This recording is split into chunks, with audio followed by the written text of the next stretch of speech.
Hey everybody, welcome to Where's My Hat, episode 17. Get excited. We got another guest, Cameron Cooper, Fort Wayne stand-up comedian. Get at him on Instagram at CoopGoof260boy. That's Coop, C-O-O-P, Goof, 260 BOI. You can find that in the description. Anyway, here we go.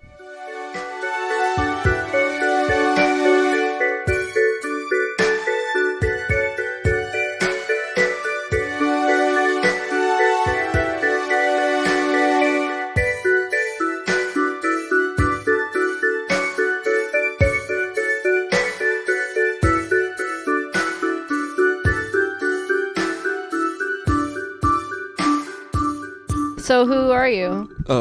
My name is Cameron Cooper, stand-up comedian from Fort Wayne, Indiana, /actor / whatever fucking job I'm working. Hell So. yeah. Cool. Do you do any improv? I used to. Yeah. Yeah. I didn't join Broken Pencil. They already had their thing set up, and I couldn't make the rehearsal anywhere. But, like, my friend had an improv group. Joe D's had an improv group. They discontinued, like, with the pandemic coming around. They stopped doing improv shows, though. But I used to be in their improv group. We used to have shows at HT2. Oh, speaking of that, yeah, I was talking about the HT2 and stuff. Mm-hmm. And we had shows at Wondercomer. Oh yeah. Yeah, it was fun. Improv is a hard skill. It is. It's a skill you got to learn. I took a class on improv recently, and I've learned that I am not a yes-ander. I'm so much more of a no-butter. Like, I can't bring myself to, like, be, like, in this scenario and be like, oh, yeah, for sure. And can we do that? I can't. I'm more of a, like, this is a ridiculous scene. No, but... What? Yeah, exactly. I'm a natural contrarian, even in, like, conversation.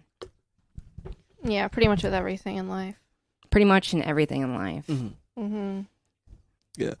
But no, I was acting before I even did stand-up. Not that I toot my horn and be like, oh, yeah, I was in a movie with Milo Ventimiglia, the guy of Heroes and shit. Mm-hmm. Gilmore Girls. Yeah. Oh, that guy? Yeah. What was he like? Tell me more about him. I was an extra. So I saw him like maybe like twice, like while I was doing the film, and it was down in Indianapolis, by the way. Okay. And like he was he seemed cool to the people that was working. And what were you filming? it was a movie. It was like basically what it was like, it was a movie about like I guess he's playing a politician, and like I'm standing in the crowd just like, hey, I'm just an extra, so I'm like. Because I'm thinking, like, that's how you get started and shit. Yeah. Yeah. Did you get paid for that? Yeah, you get paid, like, $300 a day. Nice. Yeah, so. If it were, like, somebody who just graduated college, it's like, oh, I need this $300 a day. Mm-hmm. Yeah. I was an extra in a movie for free one time. Oh, yeah? Yeah. But it was, like, an indie film that they were filming in Omaha, made by a guy who lived in Omaha. And, I was just hanging out with my friend Nick, and we just, like, were walking around town, and we saw this whole thing going on, and we're like, yeah, let's go stand in line for 3 hours, because that was, like, the extra job in the movie. It was, like, to stand in line. Oh, nice. Yeah. How long have you been in the entertainment industry?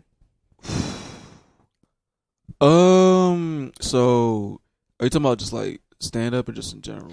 Yeah, well, just, like, what'd you start off as? Acting or stand-up? Well, like... Or improv? Well, like, so, when I graduated college, I was a theater major, and, like, I graduated in 2013, and then, I did that little film with my little 2 seconds of screen time, and then, like, there's not, in Indiana, there's not really nowhere to, like, break out in the entertainment industry. It's like, you gotta go deep in it. I was acting in I did a play in Muncie, Indiana, the Muncie Civic Theater. It was The Lion, Witch, and the Wardrobe. I played Fenris Off, the wolf captain. Like, I don't know if you've seen the movie. I remember we had a fight scene, me and the guy that played Peter in Lion, Witch, and the Wardrobe. We had like a sword fight. I was on stilts. Oh, that's crazy. Is it because you're so short? No, all the people who play like animals were on stilts. Oh, okay. But the guy was still taller than me when I was still on stilts. Okay.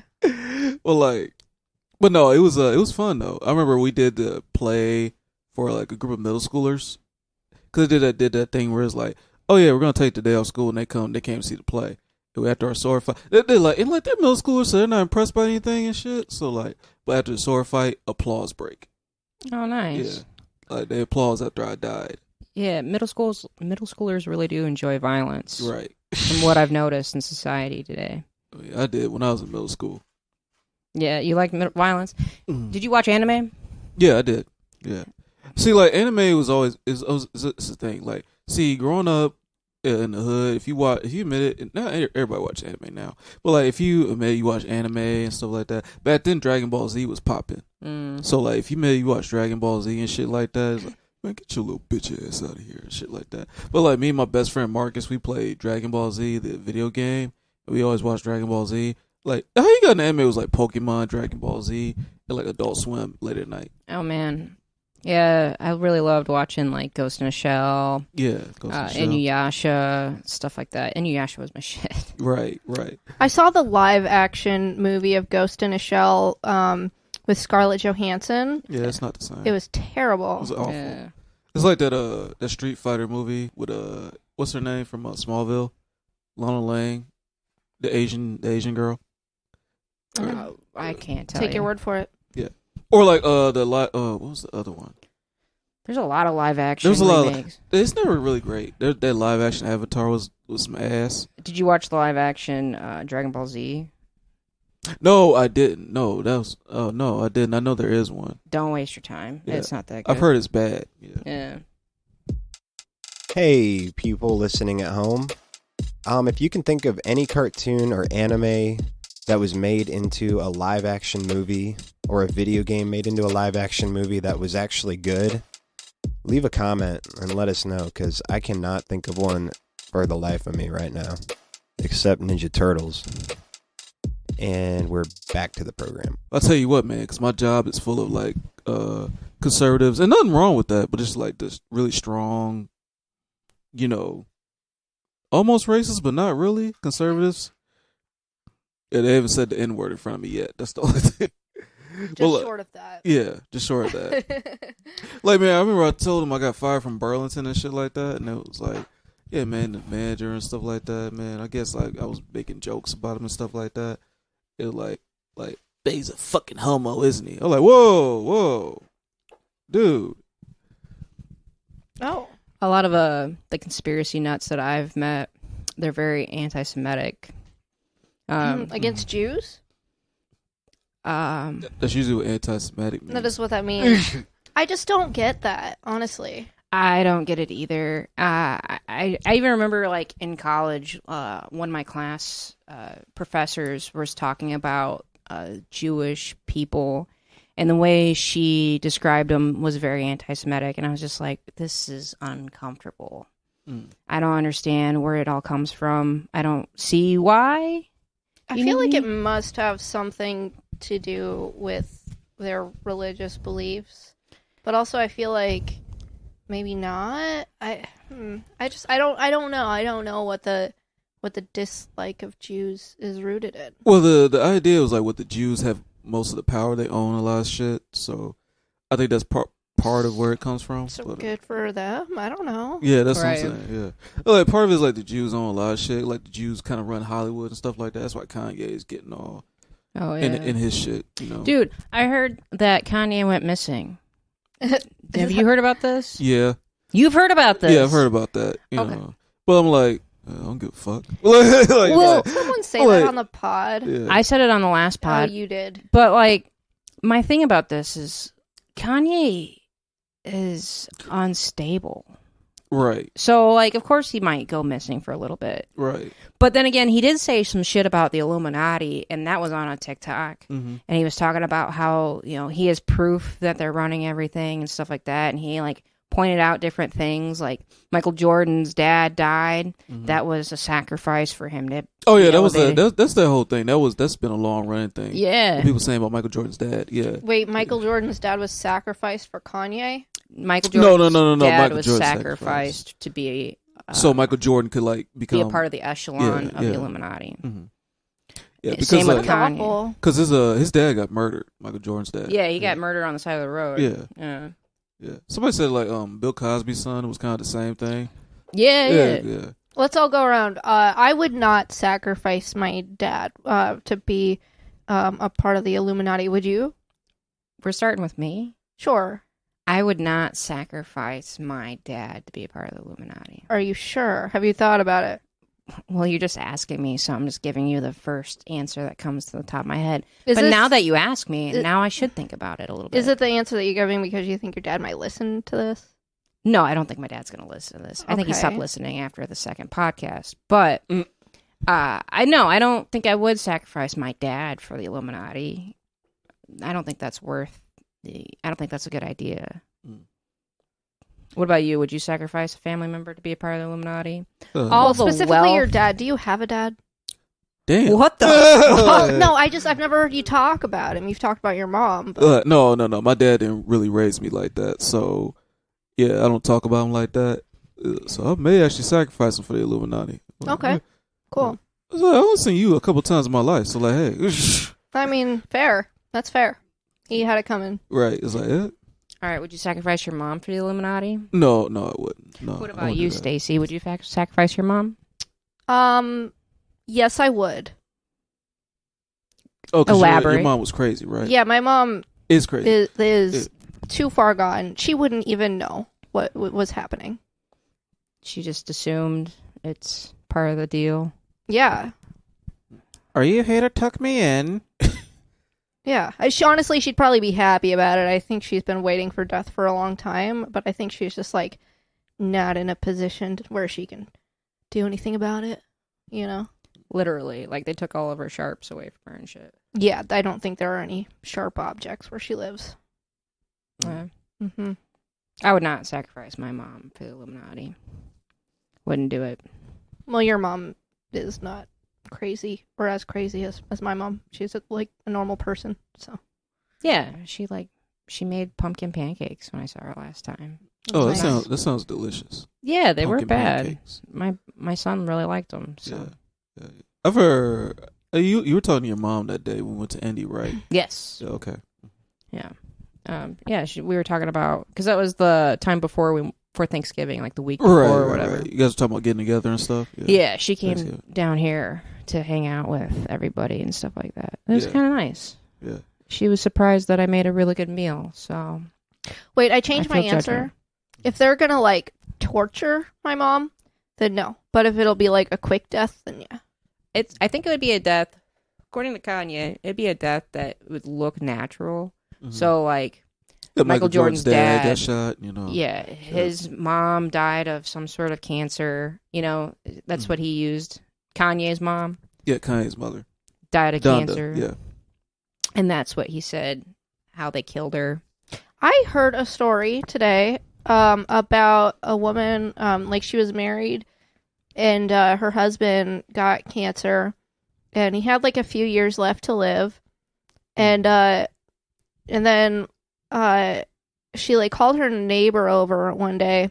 And she was like, "Will you watch the kids? I'm going to take him to the hospital. I think he's done. I think this is the end." Because like he was just like laying on the floor and like having a real hard time. And then the lady was like, "No, we need to call an ambulance." And so the neighbor called an ambulance and sorry, this became a longer story than I meant for it to.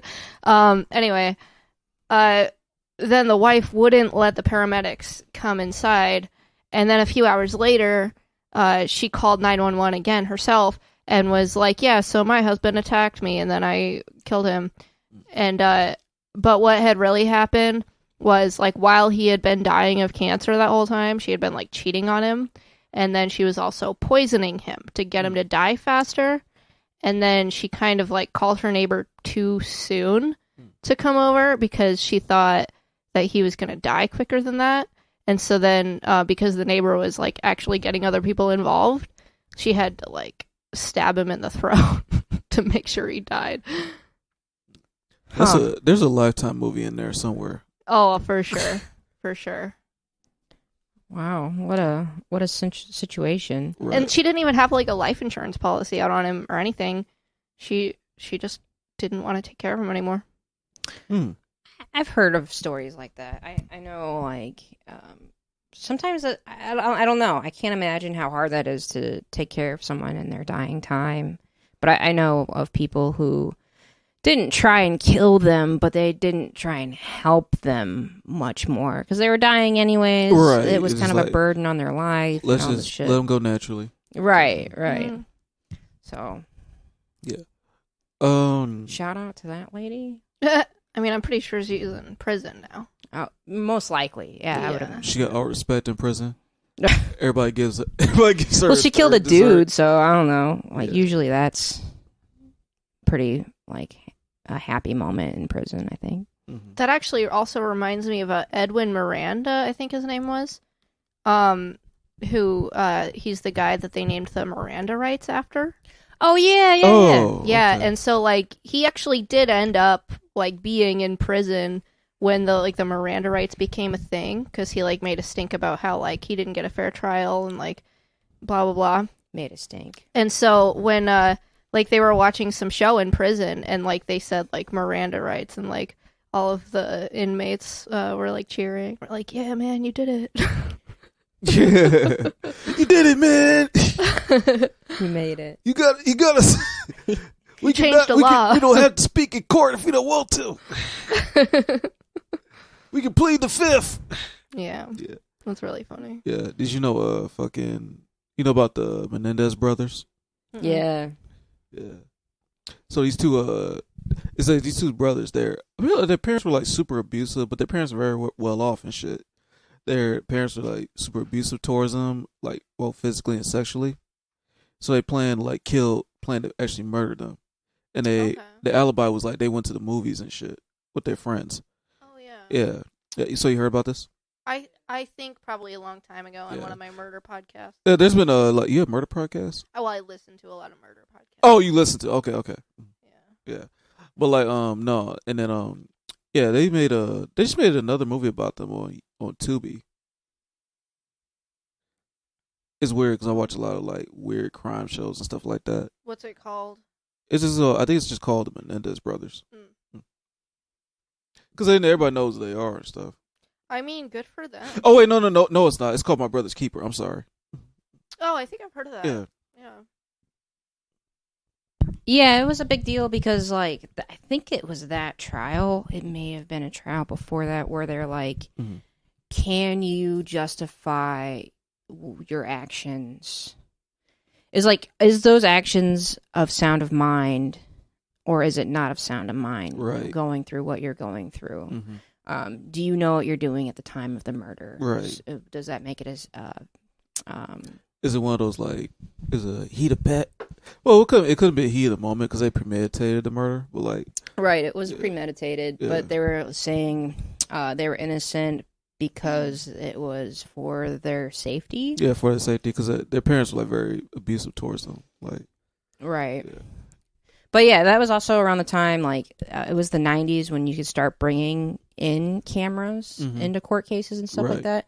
So, like, the big court cases around that time it was were like being OJ, televised. it was like OJ and shit, Or Yeah. OJ, the Mendez, Brothers. what was another one? Freaking Some dude who killed his wife. No, I think that was in the 2000s. But yeah, it became more prominent. Yeah. You see a lot of televised court cases Yeah. just because you could. I think OJ Simpson. That was the first big news story I heard. Yeah, it was either that or Tyson biting off Holyfield's ear. That was When a I was a huge kid, news yeah. story. I remember that. I remember we was in daycare talking about that. You were talking about that in daycare? Yeah, like, hey man, you know Mike Tyson bit off Holyfield's ear? Like Power Rangers about to come on. Like, Were they able to sew the ear back on? I think what it was, he got a skin grafts, so he like his ear could look normal, but it doesn't really look normal anymore. Still looks. Does any fighter's ear look normal though, with the cauliflower ear and Right, shit? Like, right. I mean, you might as well give it up at that point. What's cauliflower ears? Like from being hit a lot, or Yeah, it starts the callus or not the calcium, the cartilage in your ear starts to scar and tear, so it becomes too much, and Too then it much just ear. flattens, and then it gets heavy and shit. that's disgusting. Yep. Yeah. That's what a lot of MMA fighters, boxers, and a lot of different fighters deal with. Yeah. Well, I'm happy Kitty. that I don't do that stuff. Is a kitty okay to pet? Yeah, she's chill. She won't bite you or anything. She'll just walk away from you or whatnot. She's I don't chill. want the attention. When Lynette was here, we were all outside Mhm. and like we were taking a break, and Harvey like came up like she was just like outside, and Mhm. and like me and Kay were pretending like we didn't know that cat, and then Harvey like wanted inside, so I opened the door, and Lynette was like, "Why did you do that?" And I was like, "I know how it goes around here." Yeah. We have cat food, but we don't know what the cat's for. Or But what yeah. cat it's for. Do you guys just have the one cat, or Yeah, Hitler Okay. Ellie. Oh. And then Poppy. You were asking me, right? yeah? I was asking Yeah. you. Yeah. I only have the one cat also. Mm-hmm. Tried to babysit a dog recently, Mm. and I realized I don't want a dog. Like that was the whole reason why I wanted a dog sit, was just so can this dynamic work for my family in the family setting. Mm-hmm. And it was cool for a day, you know, like it was something for my son to like pay attention to while I Yeah. did other things and stuff like that. Something to chase him. Right. You know, I mean, he beats me up constantly. It's nice to have someone to have my back. So he can beat up the dog. So Right. Or the dog beat him up. It's just, you know, fair play. I can't beat him up. Yeah. And then like it was cool for the first day, but then the second day it was just a lot. Like they were competing for attention and stuff like that. So yeah, my friend's dog is like that. She got an older dog. The dog is like 13, I think, 14. Yeah, it's an older dog, but she's very like energetic. Jumps on people and shit like that. So, oh, that's Yeah. cute. it always. I'm going over to see my little niece. And Mm. she's just a baby, and then I'm like, "Baby Kaylee," and then the dog comes and jumps up on me and stuff. Like, no, you came here to see me. Like, Right. motherfucker. And the dog's a sweetheart though. The dog will like lay on you and stuff like that. Like I was there at Christmas. The dog just like, I don't know if you saw my face, but the dog like took a nap on my lap and stuff. Aww. Yeah. Now she had a puppy who was a mean motherfucker. Yeah. Like bites, Mm. like all the time. What kind of dog was it? The puppy or The puppy and the Yeah. energetic 13-year-old. yeah, the puppy. I think it's it looks like that dog from fucking I don't know what brand it is. I know what the 13-year-old is. The 13 is a Siberian Husky. Really? Yeah, mhm. Oh, wow. I usually, when I hear older dogs being energetic, they're usually like a smaller dog. Right. Hmm. Right. It looks like she looks like one of the dogs from that Cuba Gooding Jr. movie. Snow dogs. Yeah. Yeah. I'm ashamed to say I saw that shit in the theater. Did you really? like you know, because like it was like a kids movie ish, and I was like 12, I think, when that came out. Yeah. It like, you know, it was like, oh, and they advertised the fuck out of that movie. They did. Yeah, it was like, this movie's gonna be huge and big, and they're like, this movie is such ass. This movie is fun. It was funny as a 12-year-old, yeah. But Right. like, looking at it, like, this movie was ass, man. I thought there was talking dogs in the movie because of It's how like the way one. they It's advertised like it. one scene. Yeah. One scene. It's a dream sequence, and they talk to. They did that with a lot of kids' movies. Like Kangaroo Jack, it was the same way. Right. It's like the Kangaroo Jack, man. The kangaroo. They advertise the kangaroo talking, but the kangaroo talks in one scene. It's a dream sequence. Yeah. That's crazy. Yeah, Misleading. like they did advertising. that. They did that to a lot of like kitty animal movies and shit. Yeah. But look, Well, what was Kangaroo Jack about then if the kangaroo didn't actually talk? it was these two guys. The one guy's stepfather's in the mob, and like they're both fuck ups and shit like that. So like, I'm gonna give you one more chance. Take this package of money to Australia to this guy named Mr. Smith or some shit, and then you come back and that's all you gotta do. Take it to Australia to Mr. Smith. Like, it's so fucking easy to do. And they open it, like, don't open the envelope. But like, Anthony Anderson is in it, by the way. And he opens the envelope and finds out there's like $50,000 in the envelope. In an envelope? That Yeah. sounds hard to fit in an envelope. Or like one of those big, what's those, the big Like a Manila. manila. Nola envelope. I'm sorry. And then freaking, so they're in Australia and they're about to take the money. They hit the kangaroo. They think the kangaroo's dead, but the kangaroo is like, And like Anthony Anderson, and then they take a picture with the kangaroo because they're in Australia and they're American, they're tourists and shit like that. Take a picture with the kangaroo. Anthony Anderson takes off his lucky jacket and puts it on the dead kangaroo. The kangaroo comes back to life and then house away, and they realize, oh, I put that money in the jacket, and it's so the rest of the time it's like they're chasing the kangaroo, trying to get the money back. So they come to find out that the money is actually paying for them to actually be killed. Good kids movie. That's the twist. Yeah, it's a great kids movie. It's like, oh yeah, the mob and right. Like yeah. Just Actually, one of the bad guys is the one dude from 8 Mile, the one that Eminem's mom was fucking. oh. My sister didn't let me watch that scene. Oh yeah, I remember specifically. Yeah, it ain't even that deep, man. It's like I think the scene where he's fucking Brittany Murphy is more graphic than that. I mean, it was just all the sex scenes. Any sex scene that came on, she made me leave the room. that wasn't even really that deep though. And by the way, that's disgusting. They fucking in that dirty ass factory. Yeah, it's disgusting. Yeah, Which, let's go to the bathroom and shit. You know, good on my sister for that. For not definitely. wanting me to see that. Mm-hmm. But also, when I would watch the Sarah Silverman program, I loved the Sarah Silverman program, and she would like come and be like, "You really shouldn't be watching this. This is awful." Yeah, and I'm like, "Fuck you," I think the commercials because all Sarah Silverman talked about was sex and Yeah, I mean, it was pretty graphic, some of this stuff, shit. but yeah, I mean, I was like 14. she was like controversial. I think, is she one of your influences? I'm sorry. She's like, I'm taking over the podcast. No, go for it. Yeah, she's like one of the main reasons that I became a comedian. Oh, okay. Who's your biggest influences? Well, for me it was Chris Rock.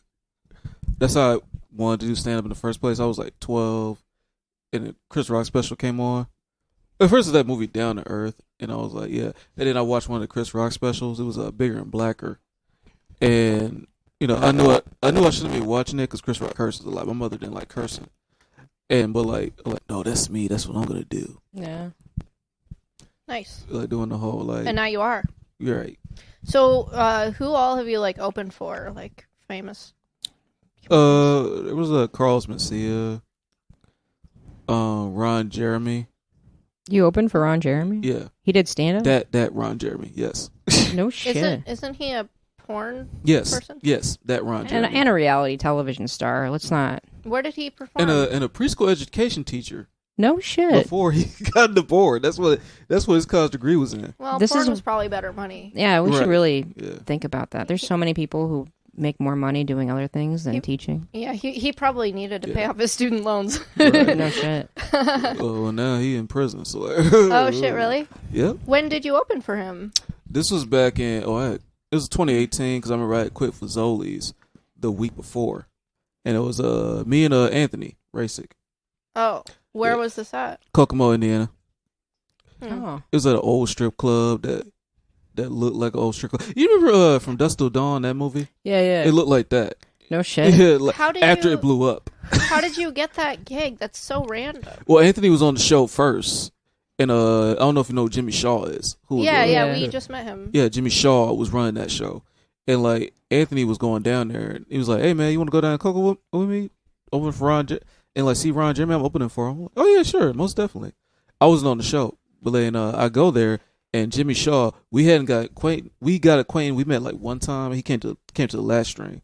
But he knew I was a comic. He was like, "Hey man, do you want to do some time? Like 5 minutes?" I'm like, oh yeah, sure, most definitely. You and Anthony? Anthony? Well, Anthony was already on the show. Oh, you were talking about Jimmy. You and Jimmy had met one time. I'm confused. Sorry. Oh, I'm sorry. Jimmy Shaw, the promoter, met me one time at the last string, and he was promoting the show. Oh, okay. I'm sorry. And then he knew I was a comic. He's like, "Hey man, you want to do some time?" Yeah, sure. Do 5 minutes? Okay, yeah, I got it. Mm-hmm. And so, and you know how like in comedy shows it goes the lesser known comedians go first and then the headliner goes last and shit. Mm-hmm. Yeah. It was the reverse. Oh shit. Ron Jeremy went first. What? And did like a good 30 minutes. Oh wow. And then Anthony and then you, or no? It was like a whole local show. It was like maybe 5 or 6 comedians. Oh. Yeah. That's so weird. You use the main act that brings people and you put them last so that way everyone watches the other people. Right. But the the crazy thing was like it was packed and everybody stayed for the whole show. Oh nice. That's good. You know how it is, like the lesser comedians, they don't come in, they you would think like they would leave after they see Ron Jeremy, but he was doing a Q&A afterwards too, so that was a big thing. Oh, okay. But like, you know, people stayed for the whole show, and it was packed too. And there was like 2 black people in there, so like, yeah. So you felt safe. I felt safe. I was like, yeah. I was like, hey, what up, man? Hey, what up? You just man? need 3. Anthony was like, do you know those guys? Like, no. Like, you know, just. But like, no, it was a fun show. It's weird. It's like Ron Jeremy, of course, he's a porn star. You're talking about his dick the whole time on stage and stuff like that. Like, my dick is so big, it's parking a car right now. That was one of his jokes. That's not even a good Yeah, joke. I was like, what the fuck? I'm paraphrasing, but like, okay, whatever. But everybody, all the comics are trying to come up with their best dick jokes and shit like that. Yeah. I was like, that's a little too easy. And I'm like, man, I'll be different. So I started talking about, like, I only had one sex joke, and I don't know if you ever heard this. It was the Aladdin joke. I can't say that I have. Yeah. You can tell it right now if you want. If you want. Oh, it's something like how, like, because I love watching Disney movies. And, like, I was watching Aladdin with my niece. Oh, Aladdin. Okay. I love where this is going. And, like, Aladdin is Aladdin was a lot dirtier than what I remember it as a kid. It was like, there's a part in the Whole New World where he's like telling Jasmine, don't you dare close your eyes. Hold your breath, it gets better. Like, that's blowjob instructions. Oh, that's funny. Like, I told a bitch that the other day.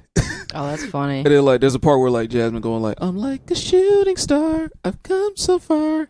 She's a squirter. Oh, that's hilarious. Yeah. That's the only dirty joke I told at that show. The rest of the time I'm talking about working at Fazoli's and working at the Coliseum and stuff like that. But it was good. Everybody was laughing. One time I got slapped in the face because I was drunk, and I told this lady that if she went on a magic carpet ride with me, I could show her a whole new world. Mm-hmm. And that's when I got slapped in the face. It wasn't like my best stuff at the time, but I was drunk for sure. And I just wanted, she was pissing me off the entire time. And I wanted to come up with something to like make her uncomfortable because she was making other people uncomfortable. So that's what I said. Oh, so it was like you weren't flirting with her. It was just it was just to make everything uncomfortable. Okay. So it wasn't like trying to flirt. Okay, because she was being a dick. But were you flirt? I don't get it. It sounds like a flirt. It was a flirt. It comes off as like a flirt, but because she was being so bitchy to everyone around me, instead of just being bitchy back, I did a different way of making her uncomfortable. So you're trying to be like a creepy dude. Yeah, exactly, exactly. And she slapped you in the face. She slapped me in the face. That's assault. What I did was harassment. So was it? Was it not? Sounds like a pickup line. Oh no, that's like I mean, no, that is assault. I mean, what you did was like you know, it was creepy, but it's not like it's nothing. It's nothing that a dude wouldn't do. You know, just right. That's true. I kind of laughed it off because it wasn't like a big deal to me. But yeah, I just remember that happening. Right. It was a fun time. Right. And then I did a couple minutes on the Maddie Smith show. Maddie Smith show? At Summit. She was on Wild Now. Oh, okay. Yeah, she was like, that was her whole thing, like being one of the few white girls in Wild Now. Oh, okay. Mm-hmm. And then the Kenan show. Yeah. Wild Now. Yeah. It's like, and it was weird because it was like, she was good, but it felt like the audience kind of wasn't responding super deep. Yeah. She repeated one joke, and the joke was her talking about she had sex with Nick Cannon and shit. Did she not get pregnant?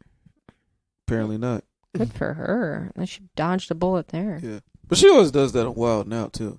Hey Nick, remember when we hooked up? That's how I give it. That's creepy. Yeah. Hey, would you ever have sex with anybody to be a part of the Illuminati? Me? Yeah. I don't actually want to be a part of the Illuminati. Oh. Would you ever want to be a part of the Illuminati? No, I don't think so. Yeah. I want to get like as famous as possible without getting roped into that bullshit. Right. I just want to make enough money to, you know, sustain a living. Yeah. Yeah. I want to be like Tig Notaro famous. Mm. Yeah. Mm-hmm. Is she one of your influencers? Tinder? Yeah. She's like the reason that I started doing comedy. Is that her or Sarah Silverman? Well, Sarah Silverman was like, oh, this is what stand-up is. And then Tig was like, oh, I could do that. Mm. You know what I mean? Yeah. You know, the interesting thing is like I had, because I said Chris Rock, but I had other kind of influences. So Seinfeld kind of was another influence. Cause like, Okay. yeah, but like being a kid, like I didn't know that's what he was doing with the cold open in the beginning. I didn't know that was stand up that he was doing. Oh, you Yeah. thought it was just like a monologue. Yeah. Because I'm a child, so it's like I don't. Like you were probably used to seeing that kind of thing on like Leno. Right. Yeah. Well, because like so like we didn't have cable or nothing like that, so like the cartoons would go off at a certain time, and we live in Indiana, it's fucking cold, we can't go outside. Mm-hmm. So like sitcoms would come on, or the game shows. Right. And my mom liked Seinfeld for some reason. I don't know. I mean, Seinfeld was. Seinfeld was funny. This was at the height of Seinfeld too. So like Yeah. and like so, I would watch it with her, and I'm like, I didn't know that was what he was doing. Like stand up was cold open, but like later on, I was like, oh, okay. Yeah. Yeah, Seinfeld comes to Indian, Fort Wayne all the time. I think he comes like once a year. Yeah. Mm-hmm. Yeah. Have you ever seen him? No, I haven't seen him live, but that's a goal. Yeah. See Seinfeld. It's crazy how much like famous people come here. I don't feel like it was that way when I lived in Omaha. I know Cameron Esposito went to Lincoln one time, and I totally could have gone, but I didn't because at that time I thought she was annoying. Oh. And it wasn't until like 2 years later that I actually really liked her. Mm-hmm. Mm. Oh well. Who are your favorite comedians Sarah Silverman, Tig Notaro, besides them? Mae Martin, Beth Stelling is really good. Yeah. Um, Did you see her when she came to the Tiger Room? Okay. Did you? Yeah. I sat with you. Oh yeah. We need to stop drinking. Oh yeah, we sat together. Yeah. Isaiah was there. I had to move tables because Isaiah kept talking. Yeah, because he kept talking. He kept trying to look for a charger and shit. So, Yeah. Classic Isaiah. But Yeah. Who else? Oh, John Mulaney. mm-hmm. Yeah, Cameron Esposito, River Butcher. Mm-hmm. I really like the gay ones, you know. Mm-hmm. You ever heard of Flame Monroe? No. It's a guy actually, but he does comedy and drag. Oh, okay. Yeah. That sounds awesome. Yeah, he's really good. Yeah, he was on Tiffany Haddish. She Read It on Netflix. Yeah, there's an episode with Flame Monroe in there. Oh, okay. Really good. Yeah. Who's your favorite? I always hate these questions. But, even though I just asked it. Well, no, yeah, Chris Rock was definitely one. It's weird thing because like Dave Chappelle was like, I remember like Dave Chappelle way before the Chappelle Show. Like my introduction to Dave Chappelle was well, no, it was you remember The Night Professor with Eddie Murphy? I've seen him on You've Got Mail. Yeah, I forgot he was in that. I was like, that is very weird. Dave Chappelle had an interesting career before the Chappelle Show even came on. Like, yeah, at The Night Professor with Eddie Murphy, he plays like this weird comedian dude that like is like, I guess a parody of Def Jam and shit. He's like cracking jokes at Sherman Klump, and like, yeah, and like, damn, that's like, who's sucking whose titties over here? Because he fat and shit. Yeah, and then like, yeah, that was my introduction to Dave Chappelle. Then Robin Hood Men in Tights. Yeah.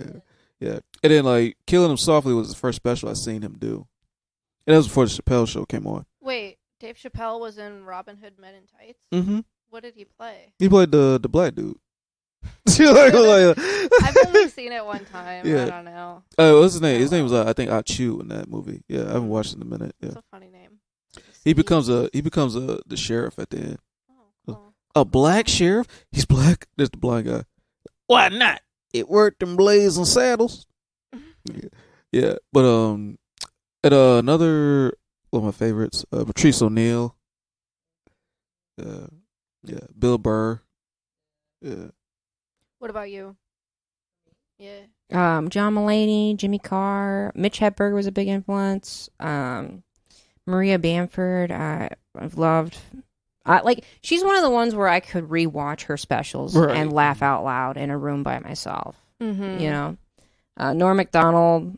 Rest in peace. Yeah, he Like he really helped me get out of like a dark time. That's cute. Same with Maria. She did the same thing. And then yeah, those people. I used to watch like the Comedy Central Presents. Yeah, I used to too. Yeah. All the time. Did you ever watch who am I thinking of? Dane Cook's comedy special? Yeah, I remember that. Yeah. What the long one where he's like, it's like the round. Not the round one. Okay. But I'm talking about the Comedy Central Presents. Like the 30 yeah, minute one. Okay. Yeah, that sucked so bad. I'm surprised he got an hour-long special out of it. Then it killed. You know what's weird? So, because I remember Dane Cook in high school he's like really popular. Oh, okay. You're like, what button do you push? You just suck on it. Oh, you just suck on it? Okay. Yeah. I'll do it too, but I might be here a while. All right. Okay. No, I remember in high school, Dane Cook was really popular. Yeah, he was. Yeah. I don't even think it was a race thing either, because like my brother Zach loved Dane Cook.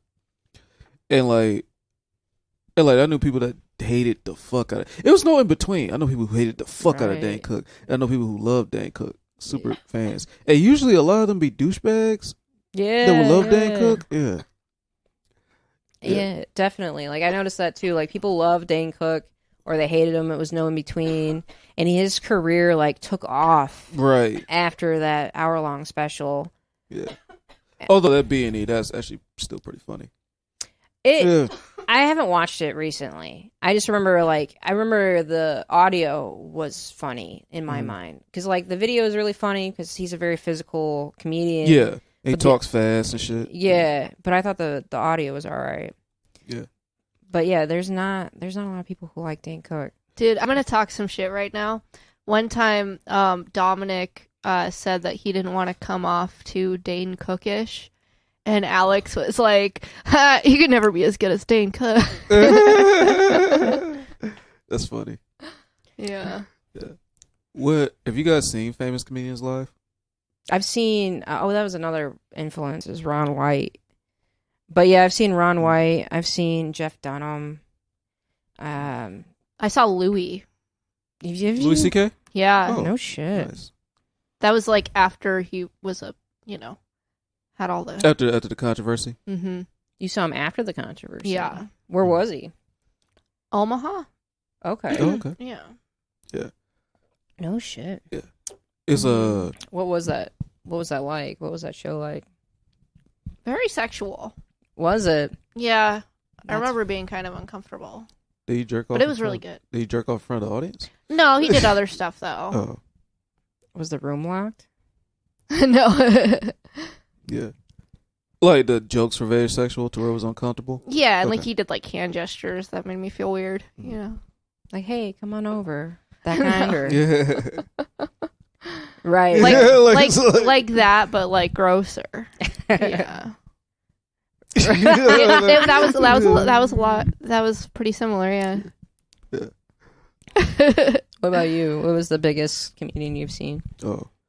Well, Chris Rock, yeah, seeing him live was amazing.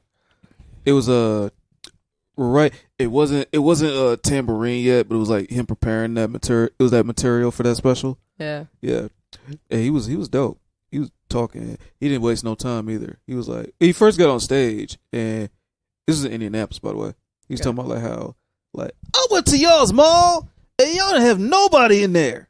I gotta do this show tomorrow. Like, what the hell am I gonna do all day tomorrow? I should have just did one big show. Got the fuck out of here.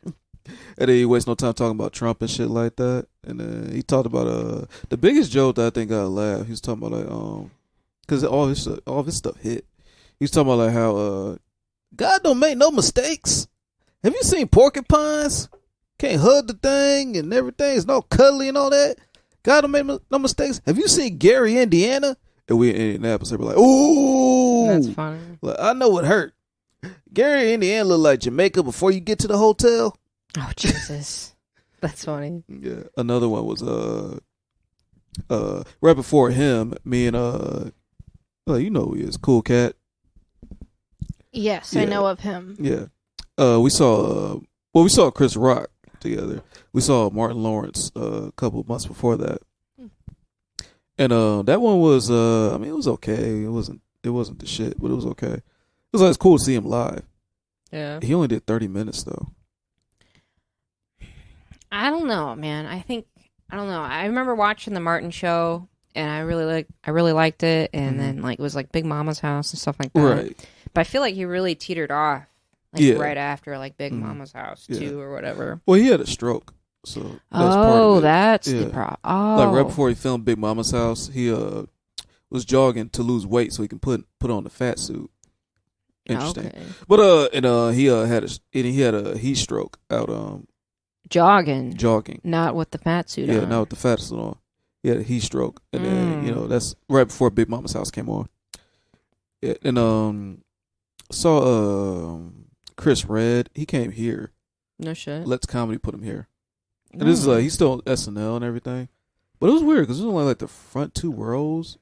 Really? Yeah, it was just the front two rows. Chris Redd is funny as fuck. He's I've dope. loved to I watch. love Chris Redd. Yeah, and then Beth Sterling, of course. Yeah. Sterling, I'm sorry.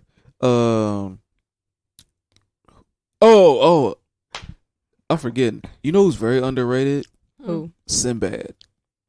Sinbad's really good at like improv and crowd work and shit, you know? Yeah, me and Cool Cat, we saw Sinbad in Ohio. No shit. Yeah, he was dope. He was dope as fuck. Like, you're like, damn, Sinbad is funny. And like he was talking shit. He was like talking to us like, hey, who else got a problem? I can handle it in 3 seconds. Who else got a problem? And Cool Cat, we sit in the back. Cool Cat goes, a jealous woman. Like, what? A jealous woman. Every woman jealous, man. What you trying to ask? That's funny. He was like, and then like this one dude got up to go to the bathroom, and you could hear his girl like screaming at him. Yeah. And Sinbad, he just ran with it. Sinbad was all like, hey man, no, don't come back. Matter of fact, keep going further. Go to the strip club. Take a picture of yourself at the strip club, and just see if he like faithful to you. When shit happens during like your show or whatever, do you acknowledge it or do you try to ignore it and just continue on with your set? It depends on what it is. I think I remember it wasn't something I was doing. So I went to Mike Moses' spot and Andy Sandberg, that's who it was. He was performing, and then this kid, he was 21, his 21st birthday, and he was already lit when he came in there. This kid puked all over the fucking floor where he was at. Oh shit! Yeah, kid puked on the floor because they were trying to get him to leave. Because like, okay, yeah, you're passing out. You need to get the fuck out of here. Kid puked everywhere. And at first he didn't acknowledge it, but then he got the fuck out. Then this is what happened. And later on, he's like, I'm glad you guys stayed for the show even after that fucking disgusting kid puked all over the floor. It was like, oh, I'm really killing this shit, man. Make this kid laugh till he pukes. It's a good improv moment. Yeah. I'm sorry. No, I was just thinking about I don't know if this is what you guys are talking about at all or not, but I was just thinking about like when I go on stage and I like get tongue tied or like lose my train of thought and I'm not sure like what I was supposed to say next. Like sometimes I think actually all the time that this happens, I think that I just like get off stage, like I just like excuse myself rather than like trying to push through and like keep going. Oh no shit. Like you'll just end your set. Yeah, Okay. like I'll just leave. And I think that I should not do that. I should like try to work it out on stage. Yeah. I try and work it out on stage. I think the last time I was on stage, I was so embarrassed by my behavior that I was just like, I gotta get off. Like, I know we've got 10 minutes. It's so rare that we get 10 minutes, but no, I can't. I can't go on any further. That's true. That's such a bummer. Was this at the last mic? This was at the last mic. It was the inauguration Yeah. thing. Yeah. We've all heard the story. I don't need to say it on the podcast. Freaking. Oh, you know I kind of what? want to get past it, to be honest. Speaking of, no, it's not an Irish thing, but like, you know, political shit. Oh, you know what? So yesterday at work, I saw I was like looking at my dude. I was like, yo, is that who I think it is? I don't know. Let me go see. And then he goes up there and it like, yo, man, that was Mayor Tom Henry. No shit. Yeah, he came in GFS. I'm like, Oh, I swear that's Tom Henry. Like, yeah. And like my coworker, he was like, man, he was pissed the fuck off. Like, why? He asked if we serve alcohol here. And like, we're like, no, we don't serve alcohol at Gordon Food Services. And he fucking just got mad and left. Shouldn't he like? Like, you ain't learned nary a lesson, dog. To the listeners at home who may not know who Mayor Tom Henry is, he's the mayor of Fort Wayne, and he just got into a major car accident, drinking and driving.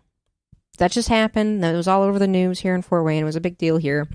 And he went to Corbin Food Services. Yeah, asking for alcohol. Asking for alcohol. Like, I wonder if that happens to him a lot, and he's just like assuming that you guys do serve alcohol, and he's like, "This is the 5th restaurant I've been to today, and it doesn't serve alcohol to me." Oh, it's like grocery store, so it's like, fuck. It's funny. Yeah, like I know Kroger's does, but I'm just saying we don't serve alcohol at Gordon Food Services.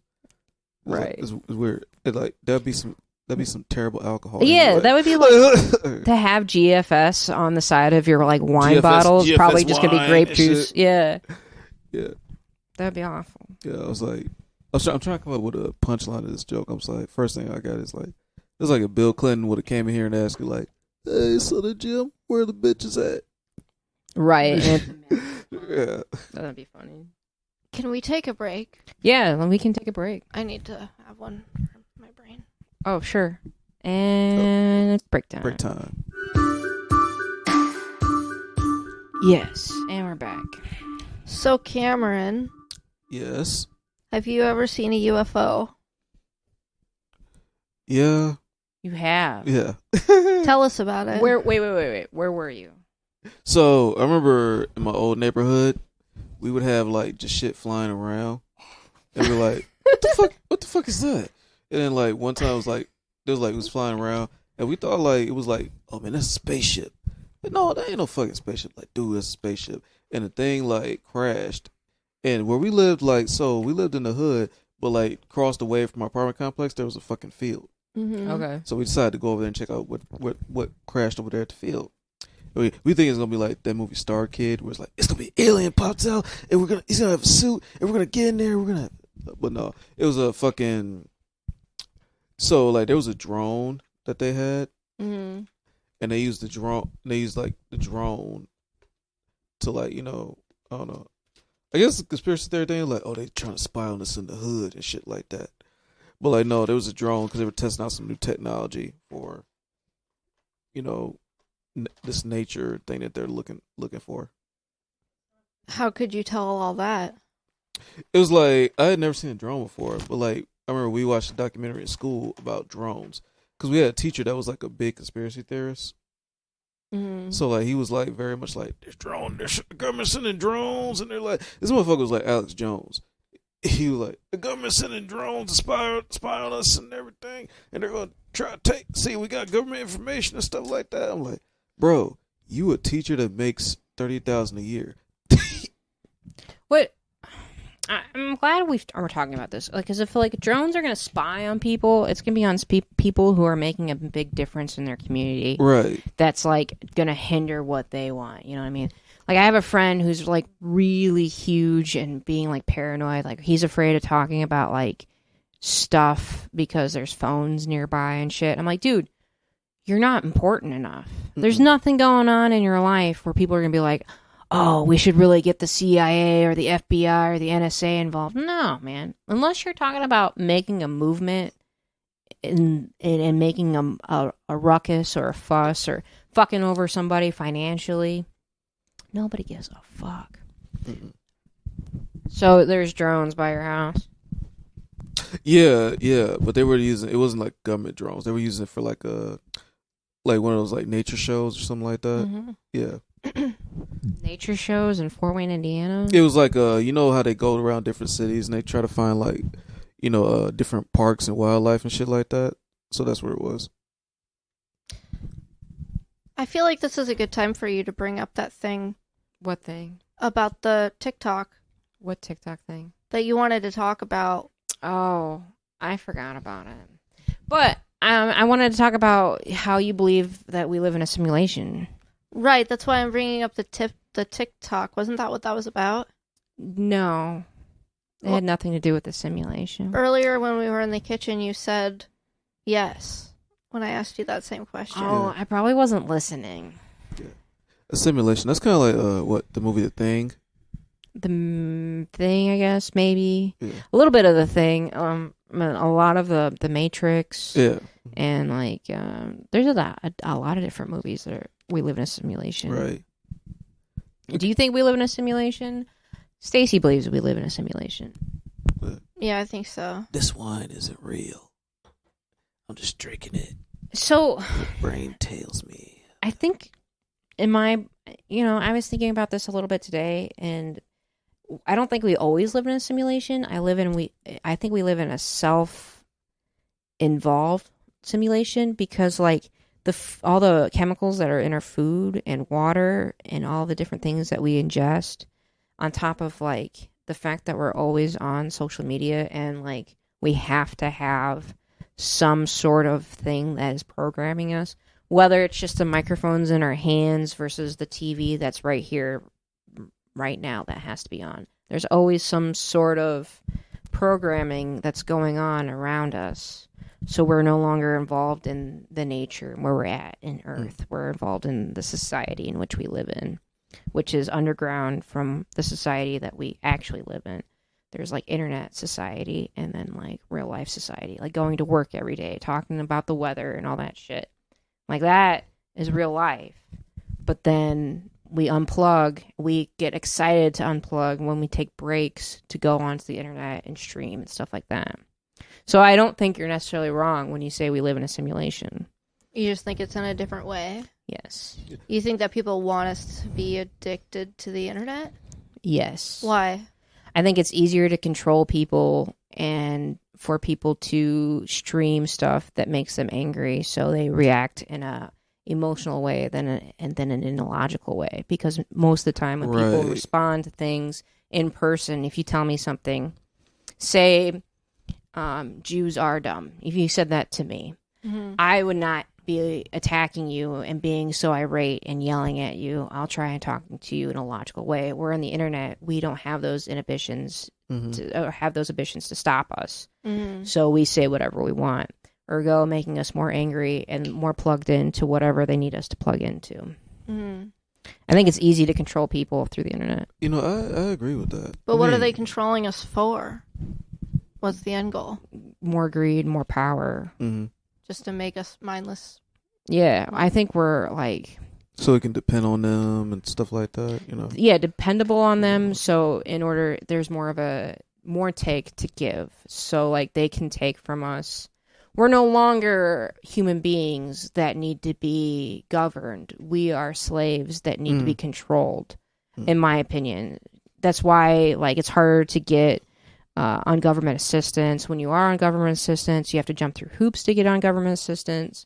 Otherwise, if you don't want to get on government assistance, you have to be in these different meaningless bullshit jobs that slowly steal your soul away every single day. And you get excited about that. People tell you, be grateful you have a job because you could be one of those people who are on government assistance. But we pay all these taxes up the wazoo before we even get the money, and then after we receive the money, we have to pay taxes to give that money to get goods and services. That those taxes aren't going to any of those government assistance programs. They're going to more control in other areas. It's ridiculous. I can go on and on and on. Basically, yes, I feel like there's more control over us as a society, an American society, than there ever was before. Wow, you're right, and that's really scary. Isn't it? Yeah. Yeah. It's basically about control and everything like that. And at one point, they want to keep us divided, so that we don't unite and be like, "Hey, we're gonna go ahead." And that's another fucking thing. Yeah. Thank you for bringing that up. I can't believe I'm talking about this on the podcast because I said I would never bring this up on the podcast. But yeah, the red versus blue, the black versus white, the Black Lives Matter versus the All Lives Matter, that's all bullshit. Yeah. All those people who talk about those things, those pundits, those congressmen, those senators, they all meet outside of the cameras. They all eat breakfast. They all eat lunch together. They all joke to each other. They're coworkers. They're comrades. They talk to each other and they discuss things. All that shit that they say to us on television is just fucking for us to be mad about something so we can give them our money and our vote. Right. We mean fucking nothing. We just listen to that shit, get angry about whatever it is that they're talking about so we can act on that anger versus thinking logically again. And they keep us divided so we don't pay attention to the fact that they're stealing from us. They're taxing us left and right. We have taxes that aren't actually taxes, if you think about it. Right. Because it's in the private sector, it's no longer considered a tax.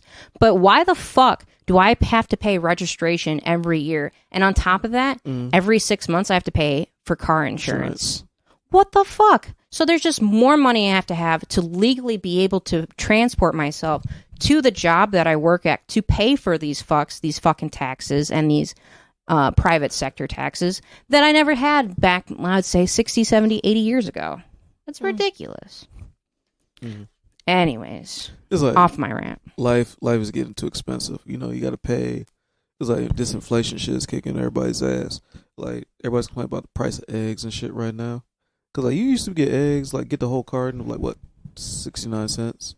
Yeah. 79 cents for a carton. Now it's up to three motherfucking bucks. It's like, what the fuck is this shit about? No, this shit's ridiculous. It's $3 for a fucking gallon of milk. Yeah. It's like... Hey, are you sure your mic is on? Test. Oh, okay. Just checking. Which, hers? Okay. Yeah. It probably shouldn't have been for what I ranted about. Well, I just wanted to make sure because you turned it off at that one point. We talk about Maritime Henry. He just cut the mic off. Is there keep talking shit. Yeah, I should be talking shit. He pulled that Will Smith. Keep my name out your mouth. Oh, right. Wasn't it fucking what's his name, blacklisted because he was talking about Eddie Murphy, David Spade. Oh, you talking about that SNL sketch? Yeah, where, they did that where Eddie Murphy was picking up the transvestite and shit. Yeah. I don't know if he was blacklisted for that. I know Eddie Murphy had beef with SNL because of that. He didn't go on for 20 years after that, didn't he? No, yeah, he didn't go on for 20 years after that. That's fucking crazy. Yeah, I know Eddie Murphy had beef with SNL after that. He didn't come back until like they did that whatever the fuck that was, that 50th anniversary or some shit. The 40th. Yeah. That's right. It was like a big deal. Yeah. Would you ever see Eddie Murphy again? Like if he did stand up? I would. Just because of because of the legacy. Because like that dude, he had 2 specials, and people are like, "It's one of the greatest of all time." You know what I'm saying? He did that shit at like fucking 19, though. Like that shit was nuts. Yeah, he was like, 19, early 20s. Raw, I think he was like 27. I think. And then Delirious, I think he was like 9. I think he was 22. He was 22 in Delirious because he talked about being 22. And yeah. Okay. Yeah, and like it's still. I think a lot of the humor for that, it doesn't hold up well because, like, the whole, Delirious does not hold up well. Talking about like the gays and it's a little too much. There's some jokes that are still funny though. Yeah. Like, and people like, this is why he started doing family films, because like it really the hardcore cringe humor that he did. People hated that. People was like picking it and shit like, ooh, but he was doing like the family shit, talking about like the cookout and shit, talking about his Aunt Bunny with the mustache and shit like that. Like that's what people love the most. Oh, yeah. Or like when he's talking about his mom on Raw, he's talking about his mama making that burger. Oh yeah. That's what people love the most. And then like, that's when he started doing family movies. That makes sense. I saw Daddy Daycare in the theaters too. Oh yeah, I did too. Yeah. It was at the Cinema Grill place that was in it's not here anymore. What is it, Fort Wayne? I didn't move here until I was like Right. 10 years ago. It was like on Maple Crest. Me and my mom went to go see Daddy Daycare. So the popcorn was good, but we had like hot dogs, shit, and it was good. And they served us spaghetti. It was good. They served you spaghetti? Mm-hmm. No shit. Do you ever have like a full length meal at a movie theater? No, I never have. But I just discovered something while I was sitting here. Yeah. I think that aliens are us in the future. And I think we've become so, like, weak, like, bodily, like, sickly and weak. And that's what we end up looking like. And then, but like some of us are really smart. And so then we come back to the past to try to learn things and like recreate the scenario to bring us back as a society because we killed ourselves out. Oh, maybe. I saw. And sorry, I think ahead. therefore we do live in a simulation. I think it's all like a video game. Do you think you're an RPG? Who's the big boss at I the end? don't know what that means. Huh? Role-playing game. Oh, that's Oh, not the an word I was looking RPC. for. Oh, Our okay. main player character, sorry. Main character player. NPC. What the fuck am I thinking of? I don't know. Are you talking about like WoW or LOL? No, League of that's not Legends what or I'm like- thinking yeah, at all. I can't think of the words that are coming out of my mouth. Yeah, there's a dude. I don't know what it is about college. There was like a couple of guys. They would just all they do was just play World of Warcraft or League of Legends all day. Never go to class or no shit. I knew a couple of people like that. I knew a lot of people who played WoW that didn't leave their house. They were like agoraphobic and shit like that, and that's all they did all day. Yeah, I think that's probably another thing too with that. Because like used to be like video games like back in the day, like the fighting games and sports games. You played them a lot, but not all fucking day. Yeah, Stuff like that. And there's another thing. It's like I think like a lot of these like video games and stuff like that, and a lot of stuff, they're trying to keep us like to where we're like fat and lazy, to where we can't do some shit. Cause like you don't get up and move around and shit like that. Well, I feel like there's extremes in everywhere we go. I don't think all of society is like that. There's a lot of people who do exercise, and there's a whole like market in our country for just people to exercise. Right. There's a bigger market for people who CrossFit. attempt to exercise, like Planet Fitness and stuff Right. like that. But like, Well, but it's like expensive to get really good exercise, kind of to be involved in those things. I think so. I don't think it necessarily has to be expensive though. But yeah, there is a whole like part of us that makes a lot of money just on fitness equipment Right. and like personal trainers and shit like that. Yeah. Like if you want to get like if you want to get like if you want to get like to where bodybuilding big and stuff like that, it's expensive. But if you want to get like a lot of these Hollywood actors and whatever, it's expensive. I think there's steroids involved in a lot of that though too. It could be, yeah. Wait, so do you think that the places that like where you pay to get better fitness, do you think that those are like they're like another side of the the fight the what you were talking about? No, I don't think. I think it's just like all I'm saying is that there is a cash grab there. So it's not like I don't think people are getting lazy per se. I think there's extremes in both. So like there's people who are obsessed with video games, and that's a multi-billion-dollar market. So that is a very profitable part of our capitalistic society. So like that's something that goes through. Oh my God, you're right. Just like there are people who are obsessed with sports and want to be really fit. Right. So then that's a market. And then also people who want to eat really healthy. Right. All that food is really expensive. And that's a specifically targeted market also. And then for the food that's not healthy, honestly, it's probably just easier for them to create. And then it's like the weaker people go for that stuff. Not only that, but I think it's a quantity thing. I think it's just because it's cheap, it's easier to get. You can get it in bulk. So that's a multi-billion-dollar market that is accessible. Yeah. I was watching a documentary on all that. Because like, a lot of the grocery stores and stuff like that, they'll trick you into eating healthy, but it's really not healthier for you. Because like when they put the reduced fat. How many fucking, sorry to interrupt, but Right. how many fucking health nut things that were very topical we found out in our lifetime in the past 30 years that isn't the truth? Like, remember Atkins? That was a big deal. Atkins diet, yeah. Eggs were supposed to be unhealthy for you, but now they're healthy for you, Right. but Oh, they they're are? not healthy for you. Wait, like it's, because I'm really confused about eggs. Everybody is. Like, the cholesterol in eggs are supposed to be bad for you. Cholesterol and eggs, but like eggs provide that protein for you, so it's like it's a Like, what the fuck type shit. Right. And then what else is there? Potatoes were supposed to be good for you. Because potatoes are starch and shit like that. So Yeah, I've definitely heard. But then also they have like minerals Yeah, in but them they that are- are good for you. Right, but then they're also not good for you because of all the carbs that they hold and shit like that. Like, carbs are the enemy. We don't like carbs. right, But you need the carbs for the energy. So right.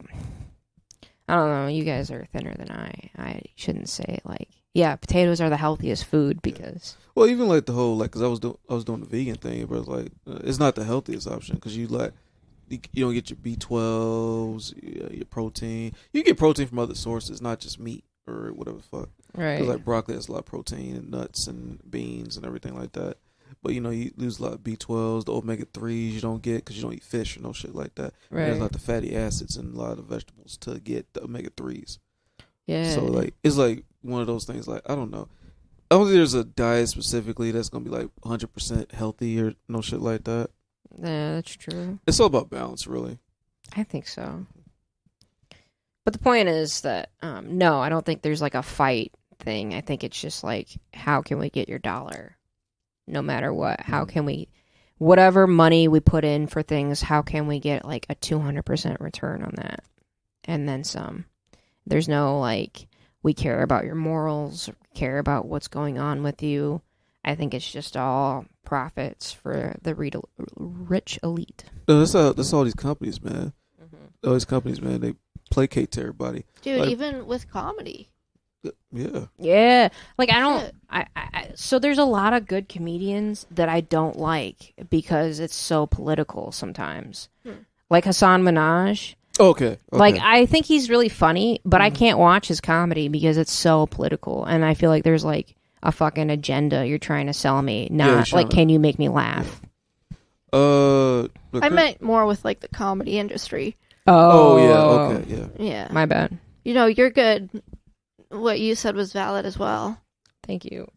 No, the comedy industry is very much like dollar signs. That's why a lot of these because a lot of these TikTok people and stuff like that, they're not stand-ups, but they get on shows and stuff like that. And they headline and promote shows because they sell tickets. They can sell out seats. All right. Whereas it's like somebody who's been practicing and put their time in the stand-up, they still haven't got there yet. But but it's all about what makes the money, and more power to them because it's a business just like anything else. Right. That's why I want to be so more prevalent in social media now, because like social media is such a big thing in every industry right now, trying to promote whatever you can, that like if I could make a bigger social media presence, then that can generate tickets for seats. You know what I mean? Mm-hmm. Even though I'm only been doing this for 6 months today, I think. Oh, happy anniversary! Thank you. Yeah. Thank you. I haven't done anything this long except for like raise my child. So I'm pretty happy about that. Wow. What about your job? Oh yeah, but I don't like put effort into that. We've talked about this. What do you do for a living? I work at a factory. Oh, okay. But yeah. So did you wanna play a game? Yeah, sure. Was there anything else? I'm sorry, I might have interrupted. I don't know. I'm so high. I'm kind of drunk, so I'm neither. I'm kind of slightly tipsy. But okay. I'm neither though. Do you want to change that situation? We could change that situation. All right. Do you want? I'll just do I'll just do some more wine. All right, bet. You want this? Oh, we'll do this. Okay. Are you gonna be okay to drive? Yeah, I'll be all right. Okay. I live 3 minutes away.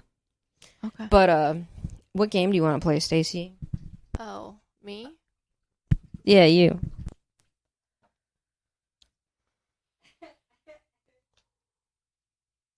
Oh, sorry. I mean, No. like that. You're fine. You don't have to apologize for anything. I think you should choose. I don't even know what's happening. Okay, we can play the game. 2 emotions equal scenario. I was thinking that one. Yeah, Okay, my instincts must have been right. I think that'd be a good game. So that's basically like, it's pretty self-explanatory. Like somebody's going to give you 2 emotions, and then you can figure out a scenario where those 2 emotions would work. Okay. We could do a practice round if you want. Sure. I've never played this game, so. For instance, I'm going to give you 2 emotions and you give me a scenario. Or do you want to give me 2 emotions? I was just thinking about how wine is also its own industry. It is its own industry. Yeah. Alcohol 'Cause in it's itself. like the older ones, I think, are the more expensive, right? Not only that, but they're the most, like, I don't know, tampered with. Like, there's so much more, like, corporate espionage with those and, like, just more ways to take money from you. Like, You're I feel right. like the whole idea of a sommelier is just so people would buy more expensive wines for no reason, you know? Yeah. So I feel like that's a whole nother fucking market. It's just all, like, a fucking ploy to take more money from you. Because they buy expensive wine. It's like, oh, the government makes more money at that because they get the higher percentage for that. Yeah. Versus, like, if they sell it at a lower price, they don't get this higher percentage. Right. And if it's like a shitty wine, Right. like you want to make as much money as you can off of it because nobody's going to buy it. So you just pay off a sommelier and they just say, oh, well, my review on this is it's kind of nutty. It's really dry. It has a bit of aftertone of tobacco and dog shit or whatever. And the next thing you know, people are going to eat that shit up because that sommelier gave it a good review. Like, I think it's just all fucking... Like, the art industry, specifically. I was literally thinking that. Anyways, art I don't industry. need to get into my fucking belief system. The art, Wow. art industry. I mean, it's like we kind of all have this kind of, like, belief system of, like, there's an agenda with every fucking thing. Yeah. Yeah. I mean, it's for business. Like, it's a whole thing. Like, you want to make money doing what you want to do. Like, if I could own a wine orchard or a grape orchard, I fucking would. Most definitely. Most definitely. I love wine. It's great. Oh, just like also with how people try to be comedian. Yeah, definitely. So basically, it's just like whichever thing you're most passionate about making money about is where you go. Right, for sure. But it's all Well, it's all about manipulation too. That's all we do. We manipulate people for literally to get anything out of life. We manipulate and placate to get into relationships. Like That's true. you tell somebody what they want to hear in order to get them to like you. What is it that I heard once? A therapist told me it takes 18 months to really get to know somebody. So the first 18 months of a relationship is really just trying to sucker them into liking you. And then after that... It's the trial period. that's fucked up. Yeah. Because, like, you do all these things to get them to enjoy each other's company and stuff like that. You want to put your best foot forward.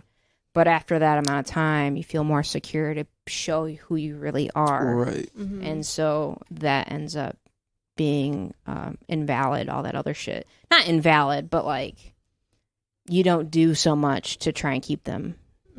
So You start not putting on makeup, or you start, like, getting fat. you stop opening the door for someone.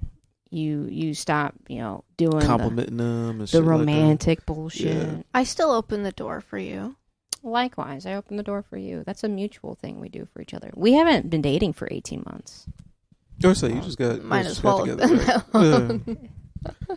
But we manipulate and try to placate people and get into their brains to get them what they want from us. It's even like that at work, man. It's like at a job interview, you gotta tell the employer what they want to hear in order so they can hire you. And the employer tells you what they want, what you want to hear. What you want to hear, so you can stay the fuck there. Right. This is a fun, friendly family environment. We like to have fun here. He jokes. Nobody is talking about how that guy sexually harasses everybody, but they're just going to say he jokes. The bathrooms are over there. We have 20-minute breaks every now and then. It's at your discretion. Some of them are working breaks. It takes 10 minutes to walk the fuck over to the fucking break room. Right. They don't talk about that. No. Are you guys talking about your jobs? I'm just making up scenarios. Just in general. Right. Oh, we're supposed to play a game. I'm sorry. Oh, yeah. 2 emotions equal scenario. So I'm going to say 2 emotions. I'm going to say excited and depressed. Are you asking me? Yes, I'm giving you those two emotions. Excited and depressed. Yeah. I feel like I had this one last time. You might have. Okay, excited and depressed.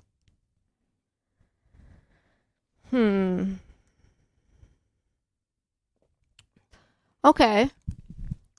Say this is not about you at all. This is just like I'm digging within my like soul to like my deepest honesty.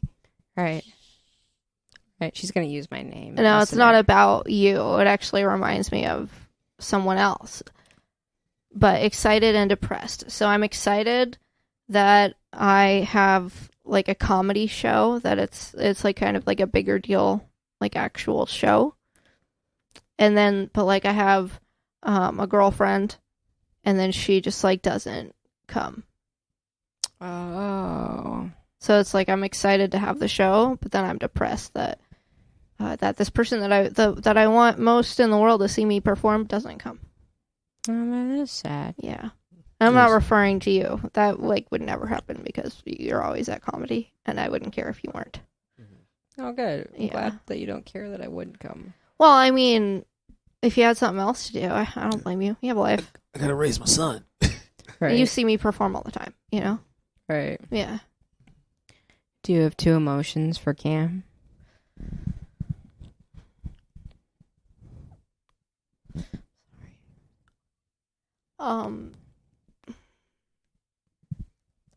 Two emotions for Cam. Stacey can't handle weed. Okay. She really can't. Jealous Okay. and suicidal. No, wait. Those are too similar. Wait, that's too close together. Those are too negative. I'm sorry. That was messed up. Every time I go to work. Okay, I'm sorry. Jealous, and also, like you feel superior to someone.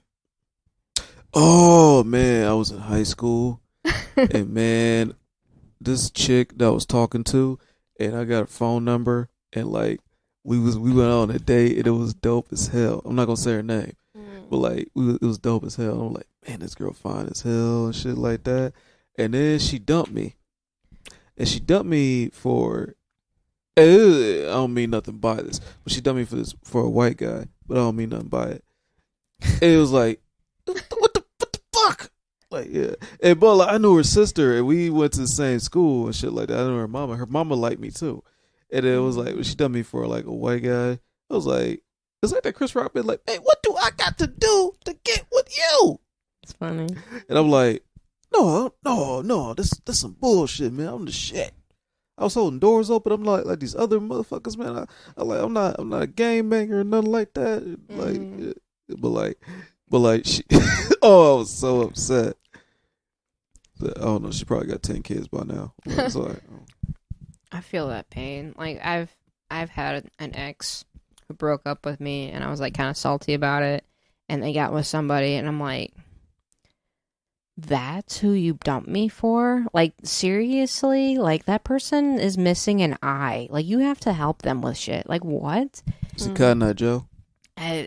No, it wasn't Cotton Eye Joe. It was his brother, Steve. But it really fucked me up. Like, I was just like, this person is 30 years older than me. They have nothing going for them. And they are missing an eye. Not against the one-eyed people in our listeners, but like... Are you using a real example of something that actually happened to you? Yeah. They left you for someone who was missing an eye. Yeah. Like, actually. Like, you're not just using that as an example. No, apparently, like, they just went with them because they knew that that person wouldn't see their bullshit coming from a mile away or whatever. Right. But, like... Was that a whole setup for a joke? No, it was not. I'm so confused. I felt it coming, though. Like, I felt that there was a joke with there, yeah. But, yeah, that was just nuts to me. Like, I thought I was... Like, yeah, maybe I didn't have, like, a really good paying job, and maybe I didn't have other things that they wanted, but, like, the one-eyed fucking person has less than I have. Like, what do they have that I don't? You know what I mean? Love. Mm-hmm. I gave that for sure. That was like the few times. The one-eyed person is less than I have. I got 2 eyes. Exactly. But yeah. All right. It's your turn to give me two emotions. Oh, okay. Two emotions. Yeah. I have those. I know those feelings. Happy Happy. and envious. Happy and envious.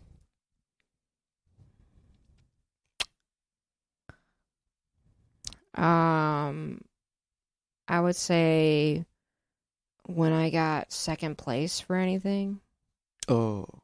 I don't think I've ever gotten second place in anything because I've never won anything. But like, if I did, I would be pretty happy and envious. I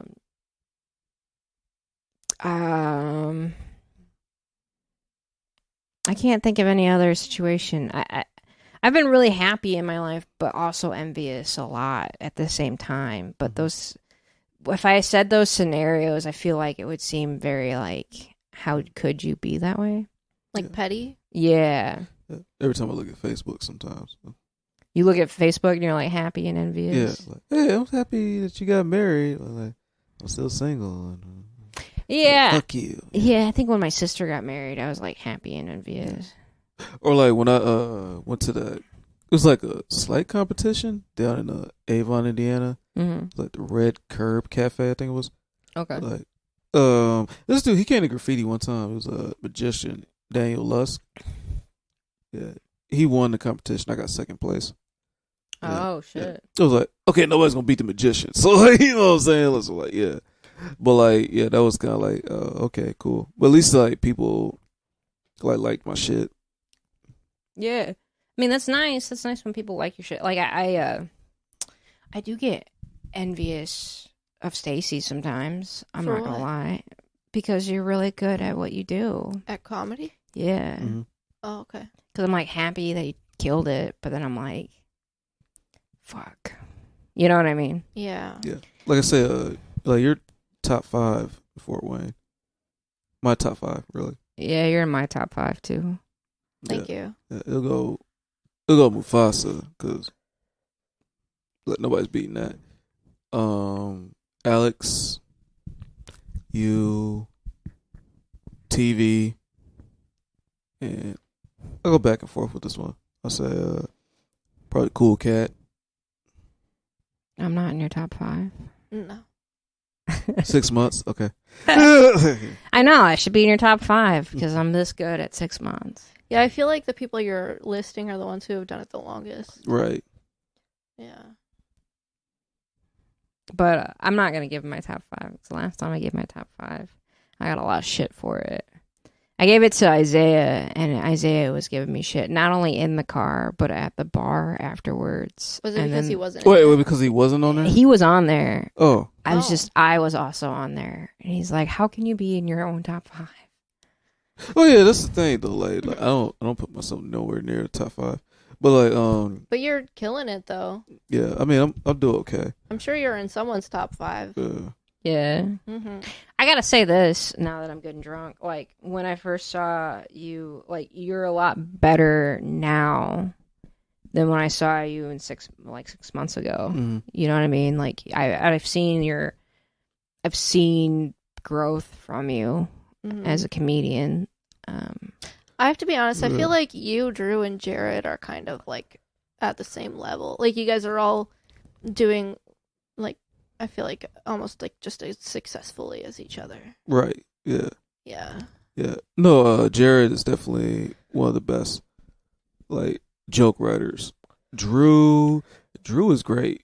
Drew progressed like from when he first started to then. But like the biggest thing is like Drew needs to really project his voice. I think that's the biggest thing. Yeah. But other than that, Drew's a really great joke writer. Like he's he's got really good energy on stage too. So For sure. yeah. Do you have any critiques about me? I got a fucking sing and dance and bullshit to give you a laugh. No, I like it when you do that though. It's really great. Yeah. It's like, cause like that came from high school, like just from me and Zach just like making up bullshit songs, parody songs. I think you definitely have done really well, and yeah, I'm impressed. Yeah. I think you said, do I have a critique for you? Yeah, you have a critique for me? Yeah. I think you're very good at like telling jokes and writing jokes. Oh, thank you. Biggest thing is like you pace around a lot of times. I think it's just nervousness because I do it too. And a lot of people do it. They pace around and shit like that. You can tell they're nervous and stuff like that. Biggest thing is like just look at the audience. It's a performance thing. Look at the audience and look on their level, and it's very important. But eye placement. I learned that in theater. Like, don't look at the ceiling. Don't look at the lights because like they can tell like that ruins the illusion. Look at the actual audience. I really have tried to not look down as much, and I really try to look outward. I do pace a lot. I got some jokes that are really fucking dark, so it's really hard for me to like make eye contact with people when I say that shit. Isn't that why Mitch Hedberg wore sunglasses on stage? Yeah. Mm-hmm. Yeah. And fun fact, TV does that too. I think that's why some people wear hats on stage too. Cause Mitch Hedberg wore sunglasses because he like didn't want to look at the audience. He had the stage fright shit. Yeah. Mm-hmm. But Stacey, I think you kill it. Even when you fucking come off the dome and shit. Like, I don't know. You did good. You're on my top 5. When I come off the dome? When you think of stuff off the top of your head. Oh. Because there's, like, the last set, you just came up with something off the top of your dome. I did. Oh, yeah. When I was talking about the cord to the mic. Yeah. That was really stupid. Yeah. I like the stool bit. Yeah. I need to do that one again. I don't think you've ever seen it. I haven't. You're probably going to hate it when you see it. Okay. Yeah. Yeah. Can you talk about some of our locals' favorite jokes? Is that something we can do? Yeah, if you want. Okay. Yeah. I love it when you do the... Yeah, pretty sure I'm gay, that bit. Oh, the losing my virginity. Yeah. Thank you. That's a funny bit. I think my favorite of yours is still that man in the mirror. Michael Jackson on driver safety. Yeah. Yeah. That came from... That whole thing came from just random shit. So, yeah, that came from high school, and me and Zach was making parody songs, and like that was one of them. And it was like, and I remember we went. It was me, Cool Cat, Mufasa, Sam Wright. We all went to Indianapolis, and went to Crackers. Did like a kind of a small 4-way takeover, and then like we was hanging out with these chicks at the show, and then like. There was like all the girls went to Cool Cat and shit because he got dreads and whatnot. And then like Mufasa just is crazy motherfucker. And like I like when you talk about the crackhead throwing the dirty drawers over the fence and shit like that. And then like she looks at me like, you were funny too. I'm like, oh yeah, what was your favorite part? Like, I don't remember what you said, but that was funny. Like, fuck. That happens to me all the time, though. Like, I'll remember, like, somebody has a really good set, and I'll laugh really hard, but I cannot remember what they said sometimes. Yeah. So it's like, I gotta do something to where, like, they remember, like, my shit when I get off the stage. I think that's the big thing. Like, to step it up? Yeah. Like, that's the big thing about stand-up. Like, oh, yeah, you kill it when they remember what you said off stage. Yeah. Right. Yeah. That's true. That does always feel the best when people, like, refer to a specific thing I said. Yeah. Yeah, and I knew how to do the Michael Jackson voice anyway, so I was like, oh, I'll do that. At first, I first did that at Mike Moses spot. And at first, I thought I was like, man, it's only going to be funny to me, and nobody's really going to get it. And I tried it at Mike Moses spot, and I got a huge laugh. And that wasn't the closer day. It was like right in the middle. Oh, middle. shit. And then like Alex was like, use that as your closer. That is fucking great. I'm like, okay. Hell yeah. So that's like my main closer. I don't think I've ever heard that, but I don't really do it something like that because I'm trying, when I go to the open mic, I try new jokes and shit. yeah. Yeah. Makes sense. I need to see you, like, when you perform outside of the club or for a paid performance. You're right. So I guess it's my turn to give you 2 emotions. What? Well, you started before. Right. Did anyone give you 2? Yeah, Cam Yeah, gave I me did 2. give her 2. Oh, Happy so we're Navy doing is- it again. Yeah. Or do you want to stop? Or now? do what was the other game you had? Fuck, Marry, Kill. Fuck, Marry, You Kill. want to do a fuck, marry, kill? Yeah. Do you have someone in mind? Do you have like a genre in mind or a specific topic? Yeah, I always wonder about the rules with that. There's game. not really rules, but like it's like it just kind of makes sense to pick from like different categories. Because it was like, people, what was the one was like, what U.S. presidents? Would you fuck, marry, kill, or some shit like that? Yeah. But there's also like buildings and all kinds of shit. Like you can go I don't know as. if I want to fuck a building. That's a little weird, but. I mean, the Space Needle kind of looks somewhat attractive. You know, it's very sleek looking. Yeah, needle because it looks phallic. Okay. Right. Would you? What do you think about Blue Origin? To me, Blue Origin is like so funny that he went with that design. Right. What are you guys talking about?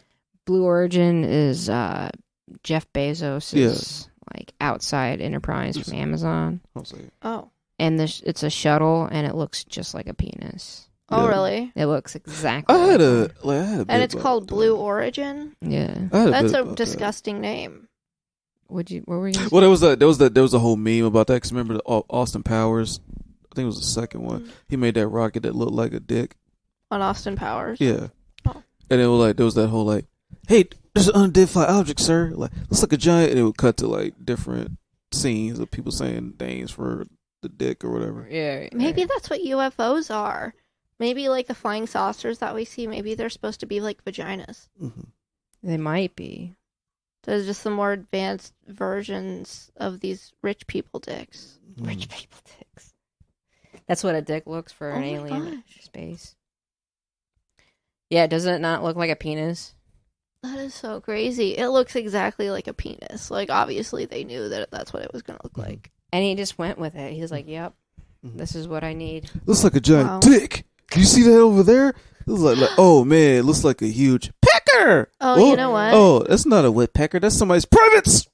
He's Right. probably... Oh, my God. You know what it is? Is he was probably, like, a little nerdy guy who became really rich, and his giant penis is like a fuck you to all the guys in high school that had big dicks but no brain. Or he's like overcompensating. He's like overcompensating shit.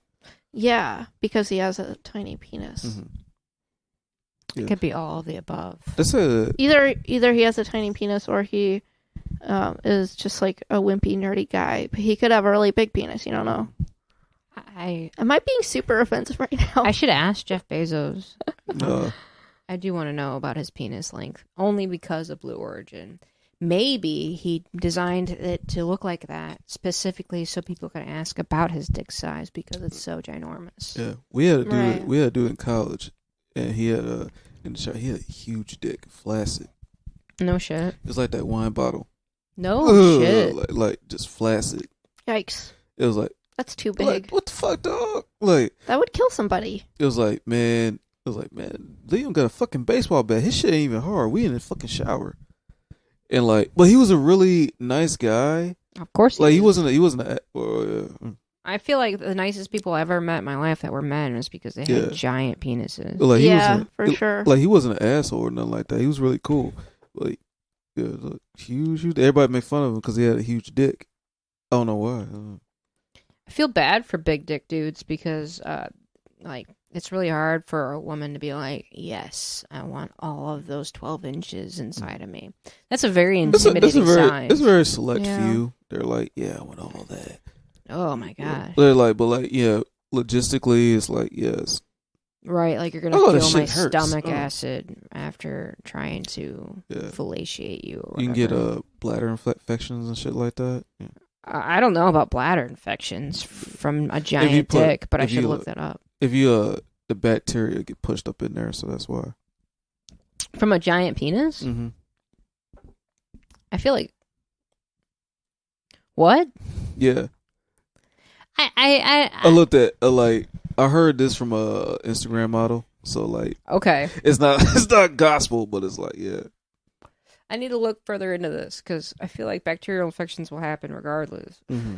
Especially if you have sex and you don't have like a shower beforehand or Right. after or whatever. Yeah, true. So fuck, marry, kill. Yeah, that really went off the Good rails. segue. Do you have a topic in mind? We could do inanimate objects, like I said. I don't Hardware think stores. Hardware stores? Yeah, You want to do hardware stores? I do. Menards, Lowe's, or Home Depot. I'll go first. Okay. I'm killing Lowe's. Yes, Okay. Yes. Lowe's seems pointless to me. Why? Because, like, they're not offering as much as Home Depot and Menards. There's not enough for me. All you've got is paint and some hardware. I need more. I need something that I can build a home with Lowe's- to have a marriage Lowe's with is you. the Taco Bell of It- hardware stores. Wait, what's wrong with Taco Bell? I love Nothing, Taco Bell. nothing at all. Like, but it's not authentic shit. Like, if you go to Saboya's, like, you're not going to fucking Taco Bell to go to Mexican food. Like, Yeah. Yeah. Taco it Bell's is like, like yeah, that. I'm drunk. I only got $3. I'm gonna buy the whole fucking menu off Taco Bell. That's fucking fair as fuck. I'm marrying Menards. Okay. I love Menards. You can get whatever you want from Menards. Mm-hmm. You want to go grocery shopping? You can do it at Menards. Mm-hmm. You'd be surprised. Will you get fresh produce? You could buy a tree that produces the fresh produce that you wanted to get at the grocery store. It might take a little longer though. It might, but it's available for you. I would definitely marry Menards. You save big money there. I'm cheating on Menards with Home Depot Mm-hmm. because they have like good stuff like Milwaukee tools and stuff like that. How else am I gonna find DeWalt if I can't find it at Menards? So, yeah, I'll marry Menards, but I'm cheating on them with Home Depot every once in a while. Is it weird that I really have like strong opinions about the specific fuck, marry, kill that you brought up? No, I have strong opinions about it too. Mm-hmm. Okay. Should I go or? Yeah. Mm-hmm. My opinions are purely like an emotional relationship with each of these stores Okay. that I do have. That being said, I am going to kill Menards. Mm. I Killing don't Menards? I don't know that guy. I'm sorry. You're killing my husband? Mm-hmm. Mm. I am going to marry Home Depot. Go on. But I am gonna go over to Lowe's sometimes. Why are you marrying Home Depot? Because I worked there for about a year and a half, and it has a special place in my heart that, as far as like love is concerned, I have to remain loyal to Home Depot. But not loyal enough. You're still gonna fuck Lowe's. Well, yeah, but Home Depot understands. Like, they know that it's more of like we ran out of options kind of situation. We might as well try to make this work. Okay. What does Lowe's have that that Home Depot doesn't? I'm sorry, what? What does Lowe's have that Home Depot does not? That you're gonna cheat on Home Depot with? Liberal values. Lowe's has liberal values? Yeah. Do they? No shit. I never know. As far as No. I'm concerned, that's what they've shown me in my relationship with them. So that's all you need is just a liberal value. Yeah, just Yeah. like the idea of like this is like politically the correct place to go. Honestly, Lowe's is not Chick-fil-A. Right. Home Depot would be the more like the Chick-fil-A. Right. on a real note, I definitely that is the most liberal hardware store that I can think of. Is Lowe's. Is Lowe's. Yeah. I agree, yeah. Their color is blue. Yeah. Lowe's is Get a like the point. Subaru Yeah. of the hardware industry, for sure. Mm-hmm. And, every liberal needs to make, like, at a home, outdoor, TNR, cat house. You can't, some liberals need to make, like, birdhouses and different things. Mhm. Liberals also use hardware, is basically what I'm saying. Have you seen the L Word? Have I? Yeah. Which one? The original L Word. What do you mean, which one? Have you seen any of Is the there- L is Word? there- Bits of it. Wait, is there a different L word besides the other? There's 'Cause there's the original one, and then there's the Generation Q. It just Okay, came I out. don't think I've seen Generation Q. I think I see it. Yeah. The original one was on Showtime, right? It was. Yeah. Yeah. But no, I was wondering about the Subaru thing because, is Dana was partnered with Subaru as a famous tennis player on the L Word as a lesbian. So Subaru, I don't know anything about that, but I do know that Subaru used to target specifically to lesbians. Why?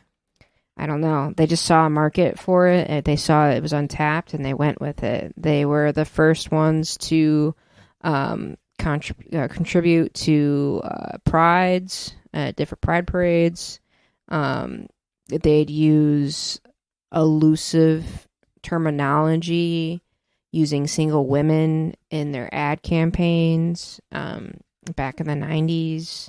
And they were prominent in movies that were specific to Seattle, LA, and stuff like that, and single women using Subarus during then. Yeah, okay, so fuck, marry, kill, Menards, Lowe's, or Home Depot.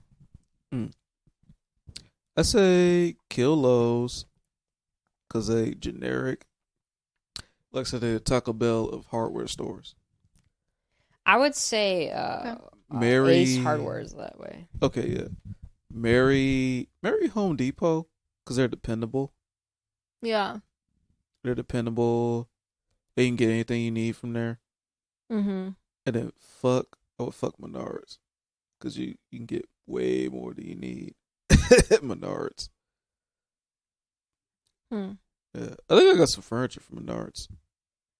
I've straight up gotten a mattress at Menards. Right. Menards sells everything. I love Menards. I would definitely marry Menards.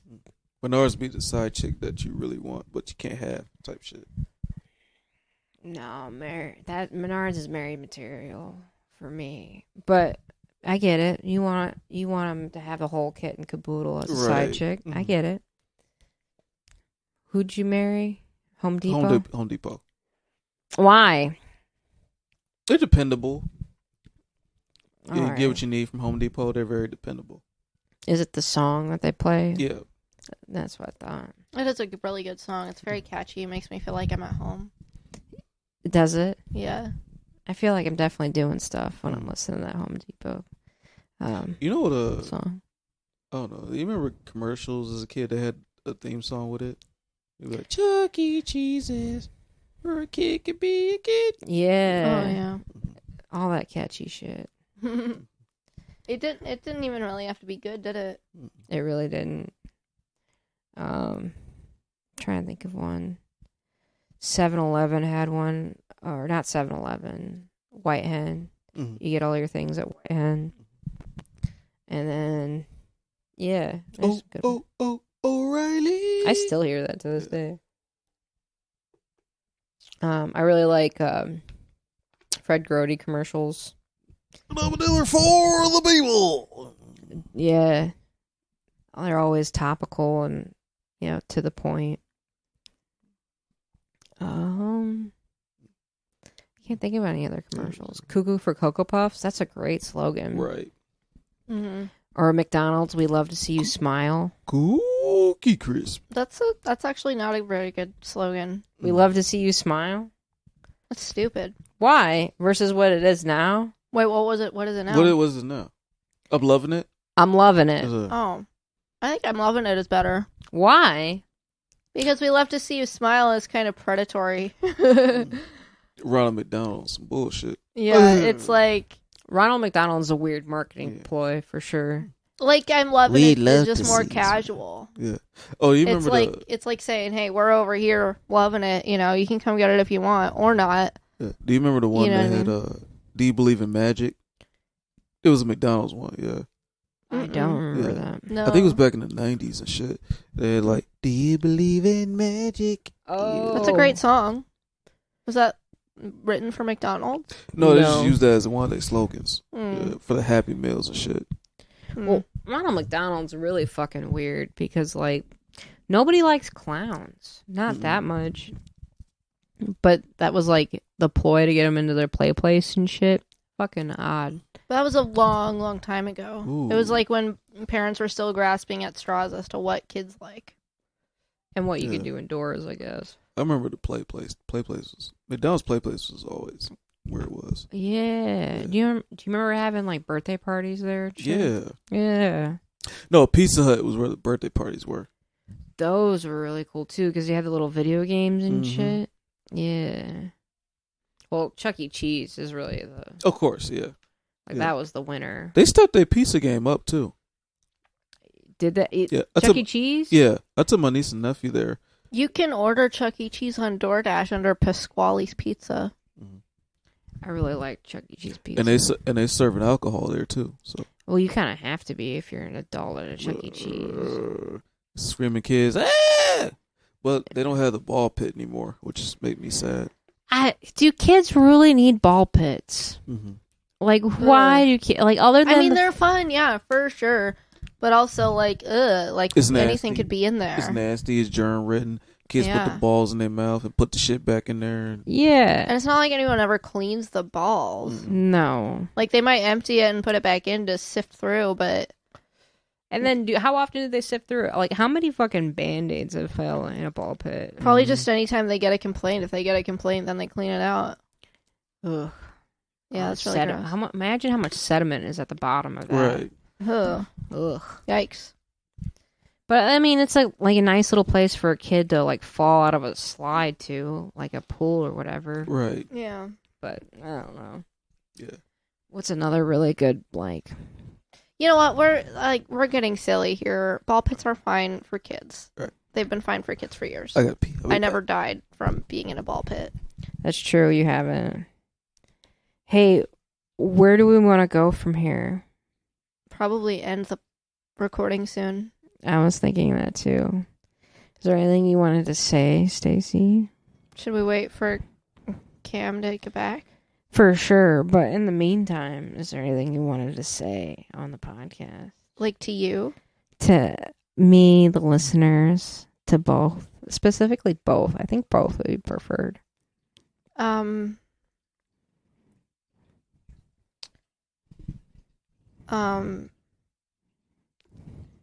I did a shopping order today in DoorDash, and it only took me like 45 minutes total to drive to the store to find the stuff and to drop it off. So there's nothing you want to say to both me and the listeners? Like something about our relationship to each other? No, I wasn't thinking that. Well, that's the only other option. I just told you what I had to say. Oh, the DoorDash order. That's a really cool thing that happened. I mean, not really. I'm just like digging in my brain for do I have anything at all to say? I don't know. Oh, I had another anomaly recently that I haven't brought up in a while on the podcast. An anomaly. Like, it's not even an anomaly at all. It's just a thought. I had a thought. Okay.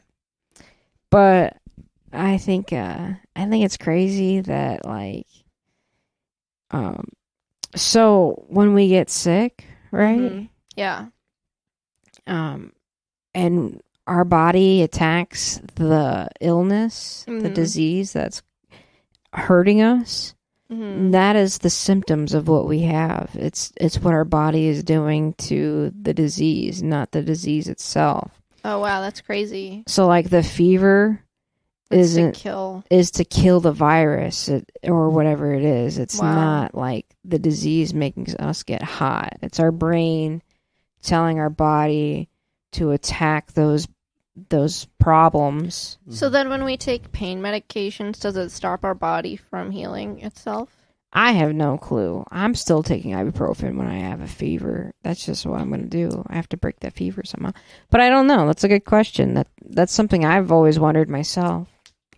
But I just think that, like, it's crazy to think that, like, it's our brains telling our body to stop, to kill this virus or infection. By doing anything, even if it kills the body. Right, and that's another thing. Even if it kills the body. So, like, if we die, we go brain dead from the fever, or when we suffocate from, like, pneumonia or whatever, Mm-hmm. that's our brain telling our body to kill us. So we're subconsciously killing ourselves when we have a fever or when we have an infection versus, like, the infection itself killing us. Wow, that's crazy. What do you think that, Cameron? What? About taking ibuprofen? Yeah. Yeah. I mean, I don't know. I think the pharmaceutical companies are just really, they don't do anything to help you. They just like, they don't cure anything. They just ease the symptoms. It's Yeah. like, you know, like a lot of things aren't really like don't actually treat no, your they don't illness. actually treat whatever you They have. just kind of help you. Yeah, they always say you can't have pain in two places at once and shit like that. So like, yeah, it's hard to be depressed if you shitting your brains out. You have like intense diarrhea, taking this depression med and shit like that. Or like, you know, like my mother with her health and her illness, you know, went through a whole lot of shit. So like, yeah, her diabetes, so like her neuropathy in her legs was, you know, keeping her at bay. So she took Lyrica, but that also got her addicted. When she got off it, she got muscle spasms. Oh shit. Yeah, so like, it's the thing. It's like nothing, like the pills and all the pharmaceutical companies, they don't cure anything. They just ease the symptoms. What it does is like it triggers your brain to go to something else to have pain, so that you forget about whatever the fuck it is you're struggling with. Cause yeah, if you're having pain in whatever body part you have, you're like, I need to get rid of this shit as fucking possible. I don't want to feel this way. So your brain's like tricking you. When you take this medication, your brain's tricking you and it's going to something else. Well, I think it's like I said, they're just trying to make a fucking profit off you, and that's like a way to do that. Like, yeah, pharmaceutical companies just as evil as Basically everything is else, to make a for sure. profit. It's just, it really is. Yeah. It's all about. It's not about can I make your life easier anymore. It's about how can I make money off of you. And they'll trick you into thinking that they can make your life easier by selling you this product. And in politics, it's a whole fucking thing. Hey, are you having trouble sleeping? Here, take this pill. Right. Like, hey. And then you won't be able to get up in the morning. Or worse, you're fucking sleepwalking and sleep eating and sleep gambling and shit like that. Or you're really high off of it, so you become dependent on it. So you can just function as a normal person when everyone told you it was non-addictive. Like your doctor even told you. And the fucking commercial you saw it on told you. It's a non-addictive pill that you can take that helps you sleep at night. Guess what? They didn't study it long enough because they wanted to push the fucking pill out to make money off of you. Because the studies that would cost in order to see if it was sound by everything I said cost way too expensive to see how much it's going to make as monetarily. Even if you got health insurance, it still costs way too much to pay for the shit. Man, fucking, that's another fucking thing. Anyways, I'm starting to sound more and more like an old man. So I am going to say it is time. How do you guys feel? Is it time? Okay. Unless, do you have anything that you want to plug or anything else that you want to say or talk about? No, not. There's some stuff I could talk about, but like, I feel like Kay wants to end it, so. We can talk about whatever else you want to talk about, sir. I'm here. I just know I'm starting to sound like an old man. Oh, you're all right. Yeah. No, it ain't gonna be like politics or nothing like that. All right, bet. Yeah.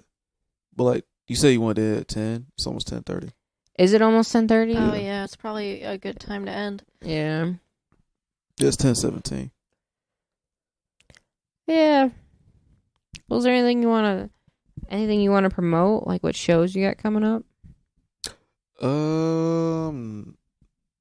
Not right now. They're at Summit City Comedy Club nearly every Wednesday. Yeah. But other than that, nothing I really want to plug. I'm going to be the host this week coming up. This will already air. Yeah. Pretty excited about that. Yeah. Is there anything you want to plug, Stacey? Oh, do you have any Instagram, Facebook? How can we reach you? Yeah. So my Facebook is just Cameron Cooper. That's my Facebook. My Instagram is CoopGoof260boy, BOI. Yeah. So that's where you can find me on Instagram. You see me doing stand up or cooking vegan shit. Like Skater Boy. That's how. Yeah. Spelled. Are you a huge Avril Lavigne fan? I am. Wow. Yeah. 7th grade. You know, Let Go came out, Complicated, and Skater Boy. Did it change your life? It did. There was this song that she got on there called "Anything But Ordinary." Yeah. Yeah, it was on the Birds of Prey TV show back in the WB. It's a graphic song. Yeah, it is a graphic song. Yeah. And My World, that's a good track. I can listen to that whole album without skipping it. Mm-hmm. Yeah, it's all good. Yeah. Apparently there was like a B-side. Was that like if you bought like a tape? Yeah, of if it? you bought a tape with it, yeah, there was a B-side. If you had cassette, because it's like what 2002, so they still had cassette tapes. So yeah, you could have. So you had a B-side. Yeah, I think probably some of my favorite songs of hers come from that B-side, and I'm like just hearing them now, like right in the last few weeks. Yeah. I have almost every Avril Lavigne album like downloaded. Yeah, I don't. I have the first 3 on CD, and that's it. Yeah. Let Go, I think is still the best. Definitely, for sure. Because after that, she just kind of changed. Yeah, she got poppy and it's like but she still did good music. It is still really good, and I especially love her new album. Yeah. It's like it's not like it's nothing's gonna be complicated or Skater Boy or Losing Grip, which is I love that song. I love that song. Yeah. Like, here's something we can talk about, like top albums I listen to without skipping. Mm-hmm. Yeah. I think my favorite song actually off the first album was Nobody's Fool. I like that song. Mm-hmm. I'm not nobody's fool. Yeah, and she like kind of raps in it. Yeah. It's really cute. I'm not the milk and Cheerios in your spoon. Oh no, I like that line. It's really funny. Yeah. Oh, top albums. Listen to without skipping. Bruce Springsteen, Tunnel of Love. Avril Lavigne, Let Go. Mm-hmm. Enter the Wu-Tang, 36 Chambers. Okay. Let's see. East 1999, Eternal, Bone Thugs and Harmony. What else? And I grew up, I guess, old school. I guess Luther Vandross, Dance with My Father. Aww. Yeah, my mother loved Luther Vandross. Britney Spears. Oops, I Did It Again. Yeah, good stuff. Love it. Yeah. Mm-hmm. I also liked Lucky. That's her first album, right? That was on Oops, I Did It Again. Oh, is that what that album was called? Yeah. Oh, shit. Yeah. I love that whole album. Yeah. The first album I think was just called Britney. Yeah. That's where Hit Me Baby One More Time. Yeah. I remember Britney. Was From the Bottom of My Broken Heart, was that on Oops, I Did That was It Again? Oops, I Did It Again. Okay. Yeah. Because that song is my shit. And Every Time, was that on that same one? Yeah, that was on there. Yeah. Oh, Christina Aguilera, her first album is really good. Holy shit, you're bald? Yeah, it surprised me the first time I saw it, too. Oh, you never seen? I've never seen you without a hat on can we ever. see that again? Yeah. Holy shit. That's where the Little Bill joke comes from. Yeah. That's really funny. Do you shave it, or is it just like that? I shave it. Oh, because otherwise is it like patchy or? Well, like here is the problem: the hairline. Yeah, it's like the car. Look, get the Carl Winslow season 1 Family Matters and shit. I'm like, oh no, the devil's a liar. So I'll just shave this shit all off. Yeah, get like the LeBron shit. I'm like, nope, shave that shit off. Yeah, but my hair ain't that bad. I ain't got the Kevin Durant and no shit like that. With the hole in the middle and shit. Oh yeah. Look like Fort Wayne streets with potholes and shit. Yeah. That is such a bummer. I never considered really what it would be like to be a bald person. Okay. No, have you ever thought about shaving your head? Brittany did. Yeah, but only I've thought like about it. like where it's still like fuzzy, like you're not like bald. I've shaved my head. Oh, you have shaved your head? Yeah, but there's still like an 1/8 of an inch or 1/4 of an inch. Oh. Yeah. I've thought about shaving my head. Just every once in a while, but just like completely bald. But I don't think you would look good bald. I don't think so either, but at that time in my life, it seemed like a good idea. Oh, here's another album. Amberlin, Never Take Friendship Personal. That's a good album. Oh. What about you, Stacey? You have favorite albums? Tegan and Sarah, So Jealous slaps. That's a good album. It's got some real poppin' jams. I really like the con. What? The con. Oh yeah, the con is also really good. It's a little darker. Yeah.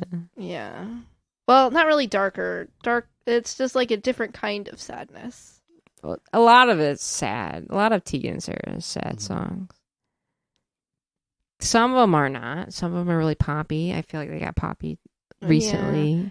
Oh man, I really like Hop a Plane. That is such an empowering song. Yeah. Yeah, it's great. Real upbeat. Yeah. Yeah. I think we should end the podcast. Yeah. I'm enjoying talking about this though. Well, like, yeah, we probably should. Yeah. Well, thanks for coming.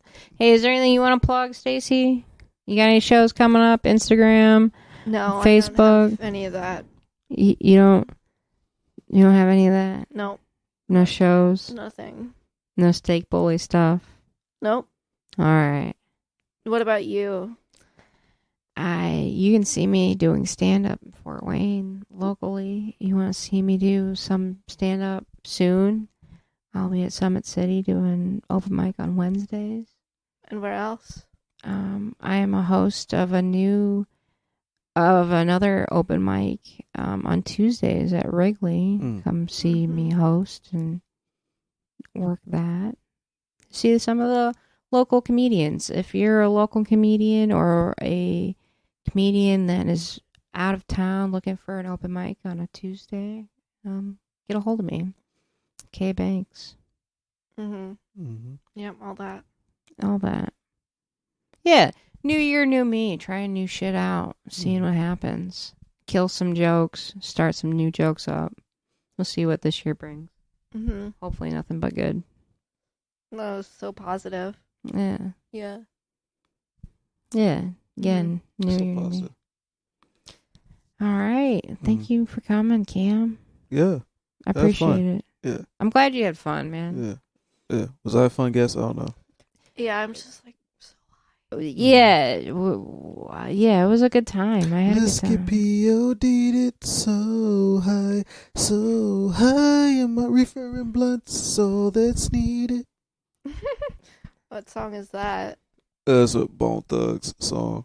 I don't know it. Yeah. They like POD, talk about smoking weed and shit. Oh.